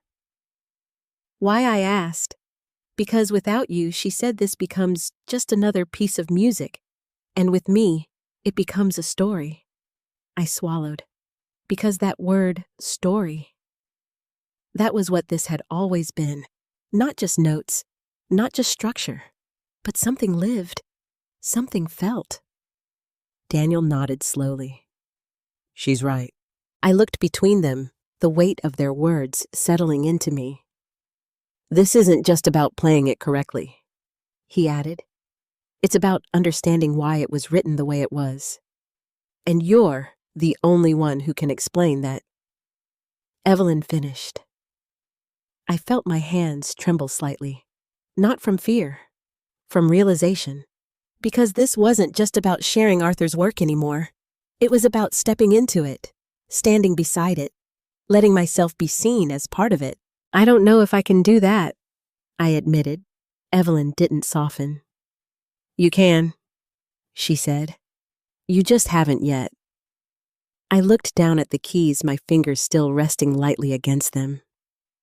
For years, I had stayed in the background, quiet, invisible, safe. But this was something else. This was stepping forward, and I wasn't sure I was ready. But I also knew I couldn't turn back now. "I'll try," I said. Evelyn nodded once. "That's all we need." And just like that, the music wasn't just Arthur's anymore. It was ours. The announcement came faster than I expected. 2 weeks after that rehearsal, Evelyn called me into her office. Not the studio this time, but a quieter, more formal space, lined with framed programs and photographs from performances spanning decades. "You should sit," she said. That alone made my heart tighten. I sat. She remained standing for a moment, then walked around her desk and placed a single sheet of paper in front of me. I looked down. A program draft. At the top in clean, formal lettering, "An evening of unheard music, the premiere of Arthur Thornton's final composition." My breath caught. "It's happening?" I asked. Evelyn nodded. "Yes." I stared at the page, my eyes scanning the details, date, venue, performers. Daniel's name was listed, Evelyn's as artistic director, and then mine. Not as a performer, not as a composer, but as something else. Featured speaker, Gilbert Thornton. I looked up, my chest tightening. "I thought I just had to be there," I said. "You do," Evelyn replied calmly. "And you will be. This says I'm speaking." "Yes." My hands instinctively pulled back from the paper. "I can't do that." Evelyn didn't react. She simply watched me. "I told you." I continued, my voice unsteady. "Now I'm not a performer. This isn't performance. It feels like it. It's truth." The word landed, but it didn't settle. "I don't even know what I would say," I admitted. Evelyn leaned back slightly, crossing her arms. "Then say that." I shook my head. "That's not enough." "It is, if it's honest." I stood up, suddenly pacing a few steps across the room. "This is different," I said, playing a few notes. "Helping interpret something. That's one thing. But standing in front of a room full of people and explaining something I've spent years barely talking about?" "You're not explaining it," she interrupted. I stopped. "Then what am I doing?" "You're giving it context." I let out a breath, frustrated. "That sounds the same. It's not." She stepped closer, her voice steady but firm. "Explaining is about making people understand something the way you do," she said. "Context is about giving them enough truth to find their own understanding." I stared at her, because part of me knew she was right, but that didn't make it easier. "I don't know if I'm ready for that," I said quietly. Evelyn didn't soften. "Then you should ask yourself something," she replied. "What?" Was he ready when he wrote it? The question hit harder than I expected, because I knew the answer. No. Arthur had never been ready in the way people expected. He wrote because he needed to, not because the timing was perfect, not because he felt confident, but because the music existed and he refused to let it stay silent. I looked back at the program, at his name, at mine. "You're asking me to step into something I've avoided for years," I said. "I'm asking you to stop avoiding it," she corrected. Silence stretched between us. And in that silence, I realized something. This wasn't just about fear. It was about identity. For years, I had defined myself as the one who kept things safe, the one who protected what mattered. But this required something different. It required me to be seen. "I don't want to get it wrong," I admitted. Evelyn nodded slightly. "You will." I blinked. "What? You'll say something imperfect. You'll forget a detail." You'll wish you had phrased something differently. That doesn't sound reassuring. It's not supposed to be. She stepped closer again, her gaze steady. It's supposed to be real. I swallowed. Because that word again, real. That was what Arthur had always been. And maybe that was what I had been avoiding. I need time, I said. You have a week. My eyes widened slightly. A week? The venue was available. I took it. Of course she did. She wasn't the kind of person who waited. She moved, decided, acted. And now, so did I. All right, I said finally. Evelyn studied me. All right, she repeated. I'll do it. The words felt heavier than anything I had said in years, but they also felt right. Not comfortable, not easy, but right. Evelyn nodded once. Good. She turned back to her desk, picking up another folder. There's one more thing, she said. I braced myself. What? Your son called. The words hit like a sudden drop. Michael? I asked. Yes. I felt my chest tighten again. This time, not with fear of the stage, but something older. Something more complicated. What did he want? I asked carefully. Evelyn opened the folder, glancing down at a note inside. He heard about the performance. Of course he did. News traveled fast when it involved something unusual. And I pressed. He wants to come. I let out a slow breath, my mind racing. Michael, the same son who had sold the bench. The same son who had dismissed everything I had tried to explain. Now he wanted to be there. I don't know how I feel about that, I admitted. Evelyn closed the folder, looking at me directly. That's not the question. Then what is, do you want him to hear it? The room went quiet. Because that question mattered more than anything else. Did I want him to hear it? After everything, after the dismissal, the distance, the years of feeling like what mattered to me didn't matter to him. Did I want him to sit in that room and listen? I closed my eyes for a moment, and I saw Arthur, not as he had been at the end, but as he had been when he wrote the music, hopeful, quiet, believing that anyone might one day understand. And then I realized this wasn't about whether Michael deserved to hear it. It was about whether I was willing to let him.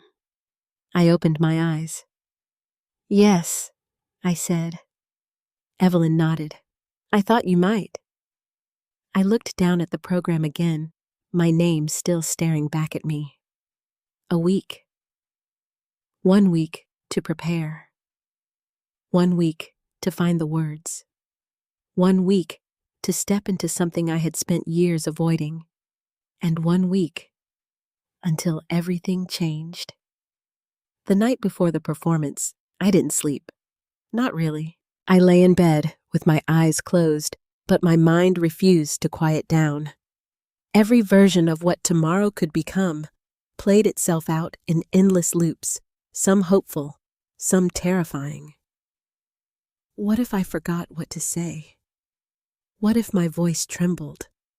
What if I stood there in front of everyone and realized I had made a mistake bringing this into the world at all?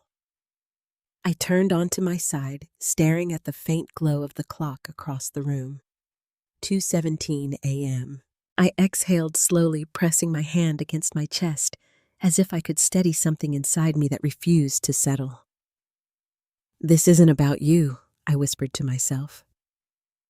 I had said those words before, but tonight they felt different, because tomorrow, whether I liked it or not, would be about me too.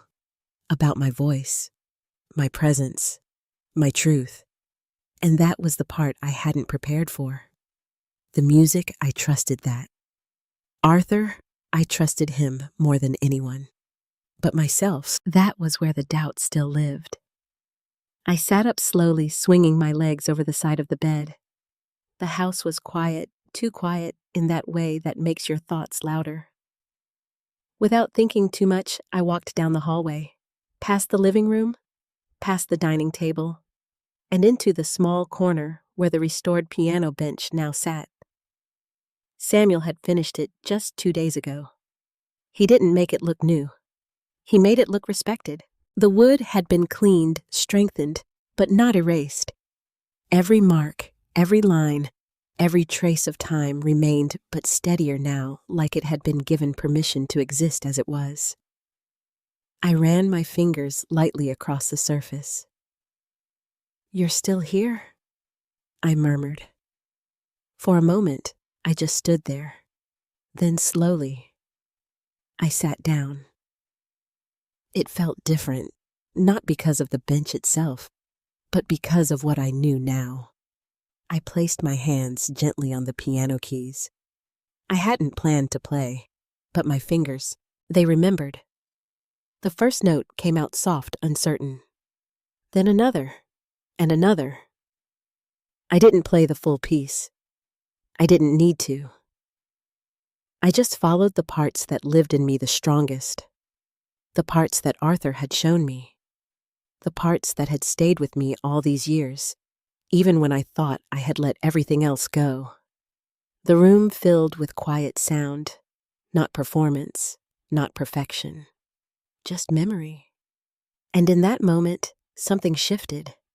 Not dramatically, not all at once, but enough. Enough for me to realize something I hadn't fully understood before. I wasn't stepping onto that stage tomorrow to prove anything. Not to Evelyn, not to the audience, not even to Michael. I was stepping onto that stage because I had been part of this all along. Not the composer, not the performer, but the witness, the one who heard it when no one else did, the one who held on to it when it could have been lost. And that mattered. I stopped playing, letting the final note fade naturally into the quiet. My hands rested on the keys a moment longer. Then I pulled them back, sitting there in stillness. "I can do this," I said softly. And for the first time, I believed it. The next evening, the concert hall felt larger than I expected. Not physically, emotionally. Rows of seats filled slowly, people taking their places. Voices low, but curious. The kind of crowd that came not just for entertainment, but for something they didn't yet understand. Backstage, I stood near the curtain, my hands clasped tightly in front of me. Evelyn stood beside me, calm as ever. Daniel paced a few steps away, going over something in his mind, though he had already rehearsed the piece more times than I could count.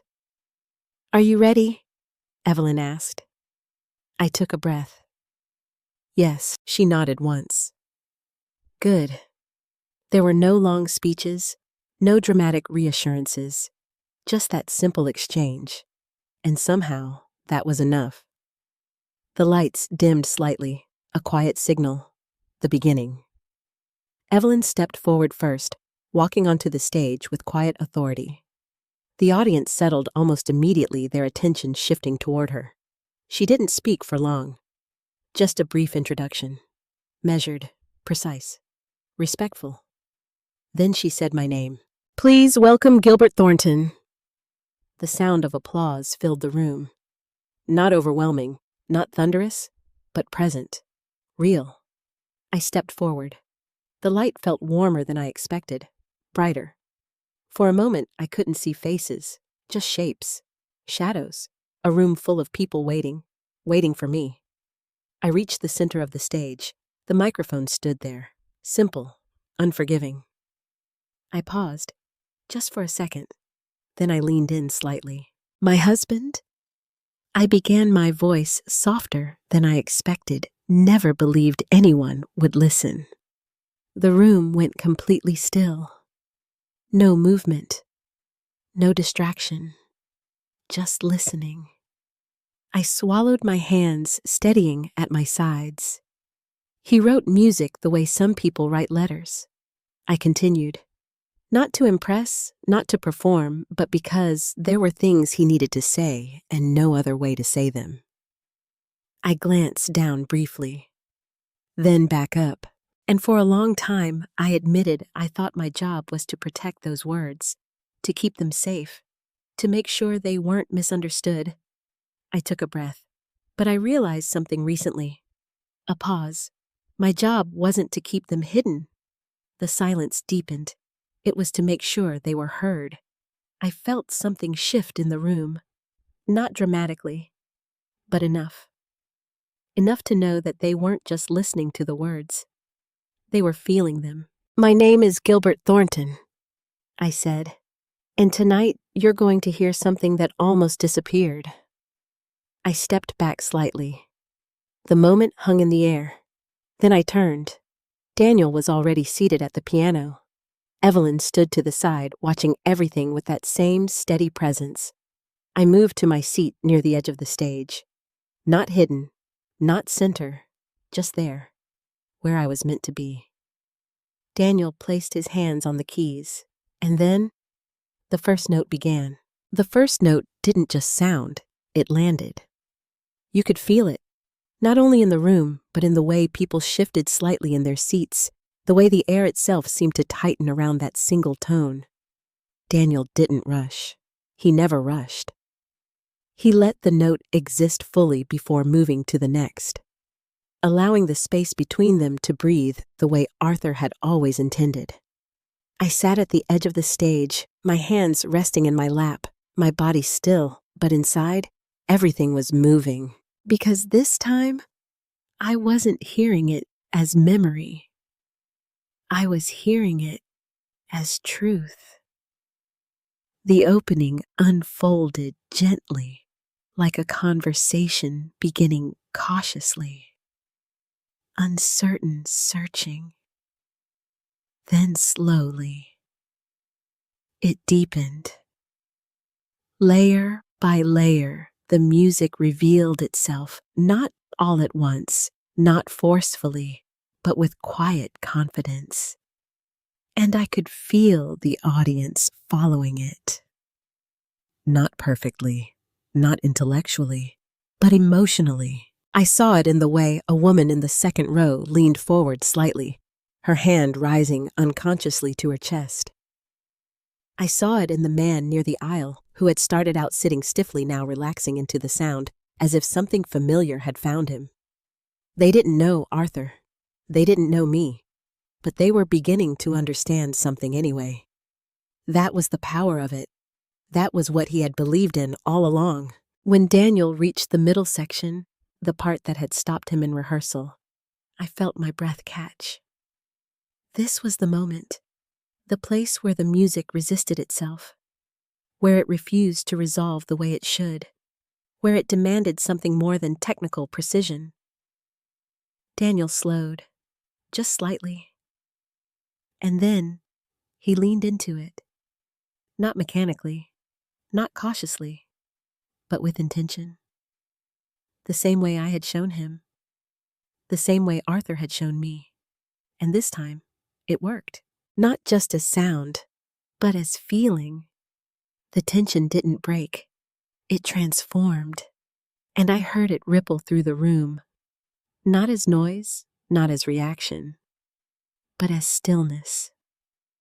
The kind of stillness that only happens when people are truly listening. My eyes blurred slightly, but I didn't look away.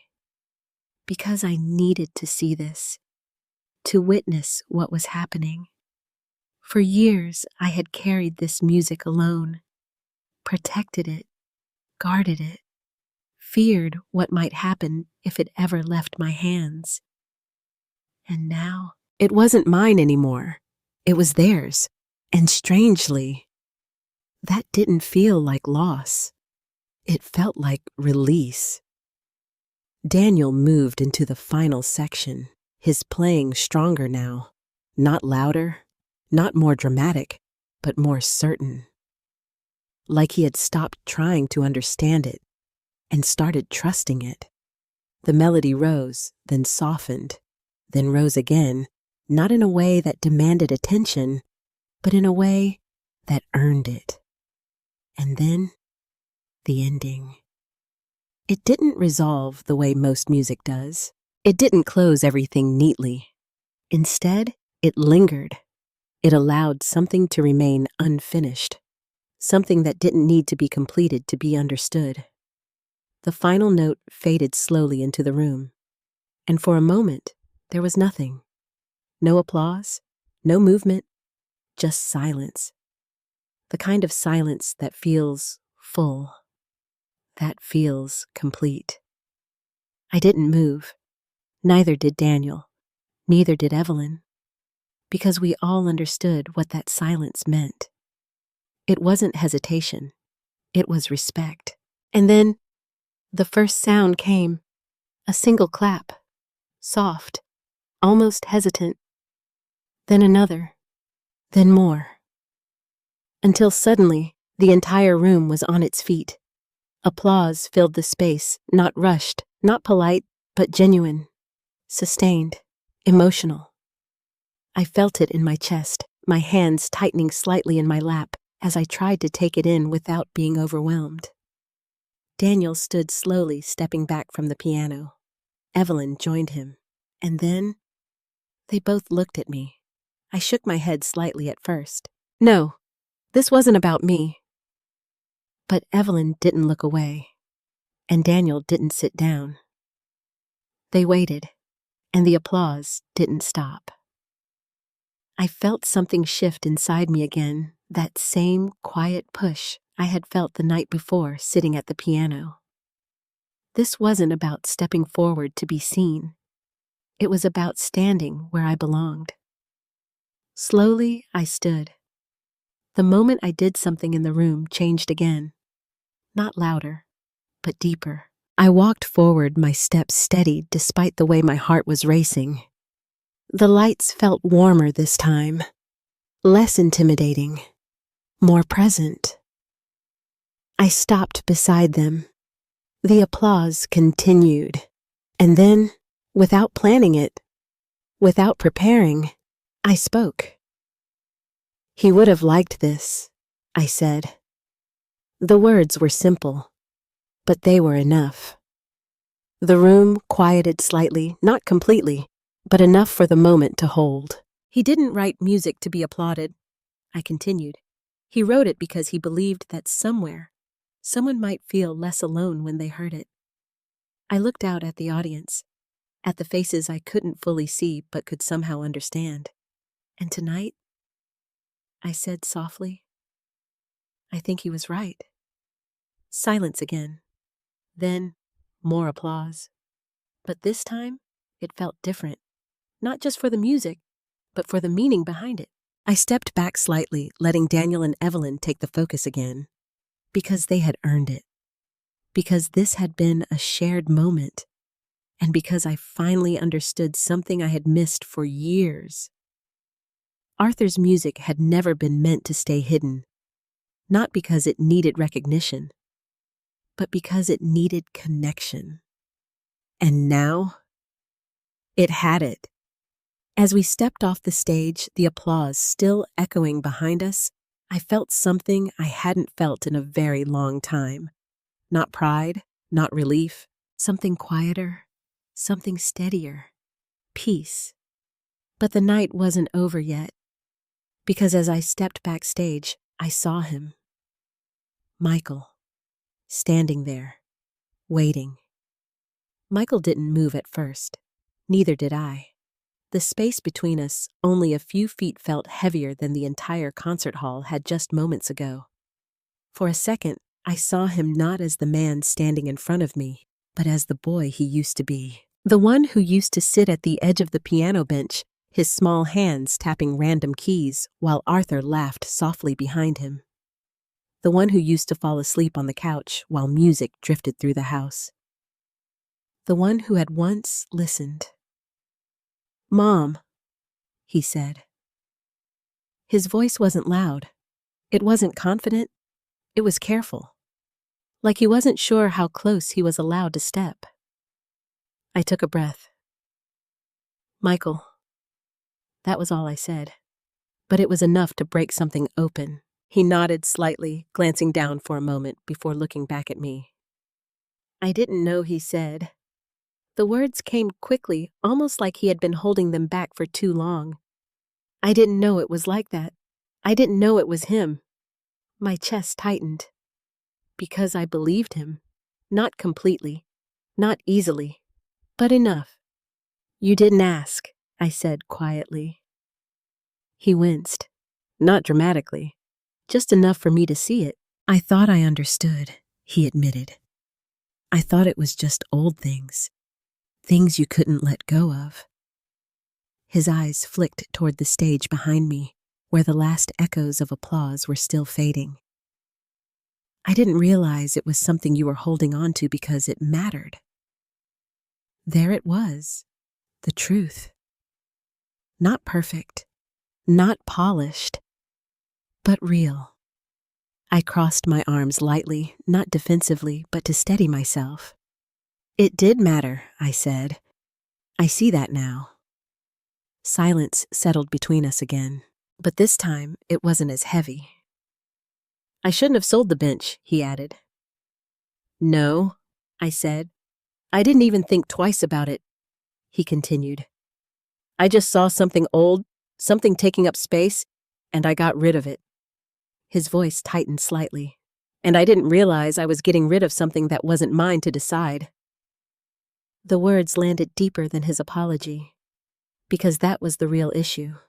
Not the bench, not even the music. But the assumption, the belief that what mattered to me didn't carry weight. I can't change that, he said. No, I agreed, but I can say I'm sorry. I studied him for a moment, because apologies. They were easy to say, but harder to believe, and even harder to accept. What changed? I asked. He hesitated. Then I heard it. Simple. Direct. Honest. I didn't understand it at first. He continued. But somewhere in the middle it just clicked. He shook his head slightly, as if trying to find the right words. It felt like he was still there. My breath caught. Because that was exactly it.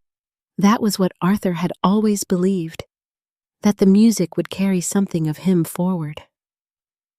That's why you kept it. Michael said, his voice softer now. Not because you couldn't move on, but because you knew it wasn't finished yet. I felt my eyes sting slightly. Yes, I whispered. He nodded, absorbing that. I was wrong, he said. I didn't respond right away, because I needed to decide something. Not about him, but about me. For years, I had carried the weight of being dismissed, of feeling like my voice didn't matter, of protecting something no one else seemed to value. And now, he was standing in front of me, admitting he had been wrong. The question wasn't whether he deserved forgiveness. The question was whether I was ready to give it. I exhaled slowly. I don't need you to understand everything, I said, but I need you to respect that some things matter even if they don't make sense to you right away. I do, he said quickly.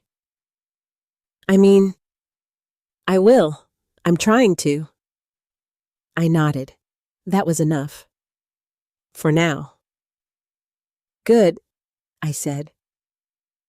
He looked relieved just slightly, but noticeably. Can I... He hesitated, then continued. Can I come by sometime? I'd like to see the rest of it. The notes, the things he wrote. I considered it, because that was a different kind of request. Not just apology, but interest. And interest meant something. Yes, I said. His shoulders relaxed. Thank you.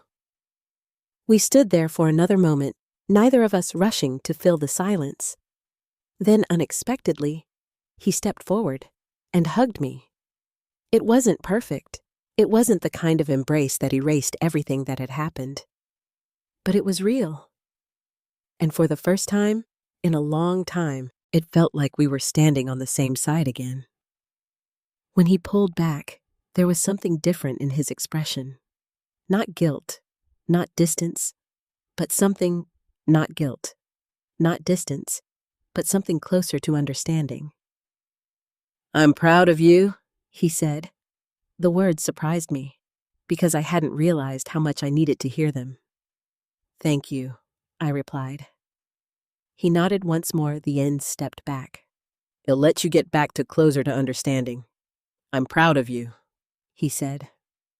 The words surprised me, because I hadn't realized how much I needed to hear them. "Thank you," I replied. He nodded once more, then stepped back. "I'll let you get back to all of this," he said, gesturing lightly toward the stage. I smiled faintly. "It's not just mine anymore," I said. He nodded. "I can see that." And then he turned and walked away. Not distant, not disconnected, just moving forward.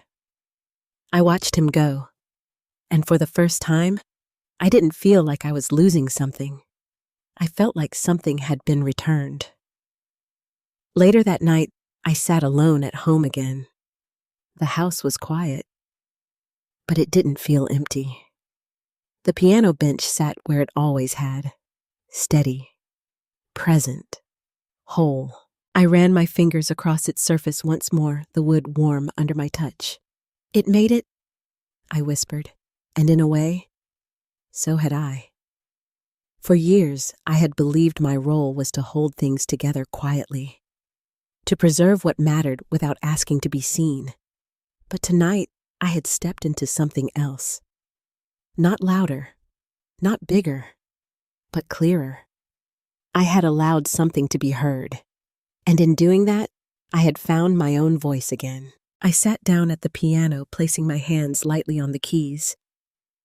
Not to perform, not to prove anything, just to be. The first note came softly, then another.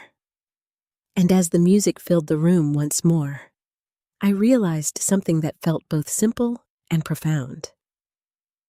Some things aren't meant to stay hidden, not because they demand attention, but because they deserve connection. And when we finally let them be heard, they don't just change the world, they change us. Sometimes the things we protect the most are not meant to stay hidden forever. We hold on to memories, creations, and quiet truths because they feel fragile, because we fear that once they are exposed to the world, they might be misunderstood, diminished, or lost. But what this journey has shown is that silence does not always preserve meaning. Sometimes it slowly erases it. Gilbert believed her role was to guard Arthur's music, to keep it safe from judgment, from rejection, from a world that might not appreciate its depth. But in doing so, she also kept it from being heard, from being felt, from fulfilling the very purpose it was created for. The turning point came not when she found the music, but when she chose to let it go. Let it be played. Let it be interpreted. Let it reach people who didn't know its origin, but could still feel its truth. That is where real connection happens. Not in control, not in perfection, but in vulnerability. Michael's transformation reminds us of another truth: people don't always understand what matters to us until they experience it themselves. His mistake was not cruelty, but assumption. He believed he knew what was important without ever truly listening. And once he listened, everything changed. That is a powerful reminder for all of us. Before we dismiss something as unimportant, we should ask, have we truly tried to understand it? And finally, this story is about voice. Not just the voice of music, but the voice of a person who believed her place was in the background. Gilbert didn't become louder. She became clearer. She stepped forward not to seek attention, but to honor something real. And in doing so, she found a strength she didn't know she still had. If you've ever held on to something quietly, something meaningful, something personal, ask yourself this: is it meant to be protected, or is it meant to be shared? Because sometimes the very thing you're afraid to show the world is the thing that could connect you to it. If this story touched you in any way, I'd love to hear your thoughts. Have you ever held on to something important but felt afraid to share it? Where are you watching from? And what time is it for you right now? Don't forget to like and subscribe if you want more stories like this. Stories that remind us how powerful honesty, connection, and courage can truly be. Truly.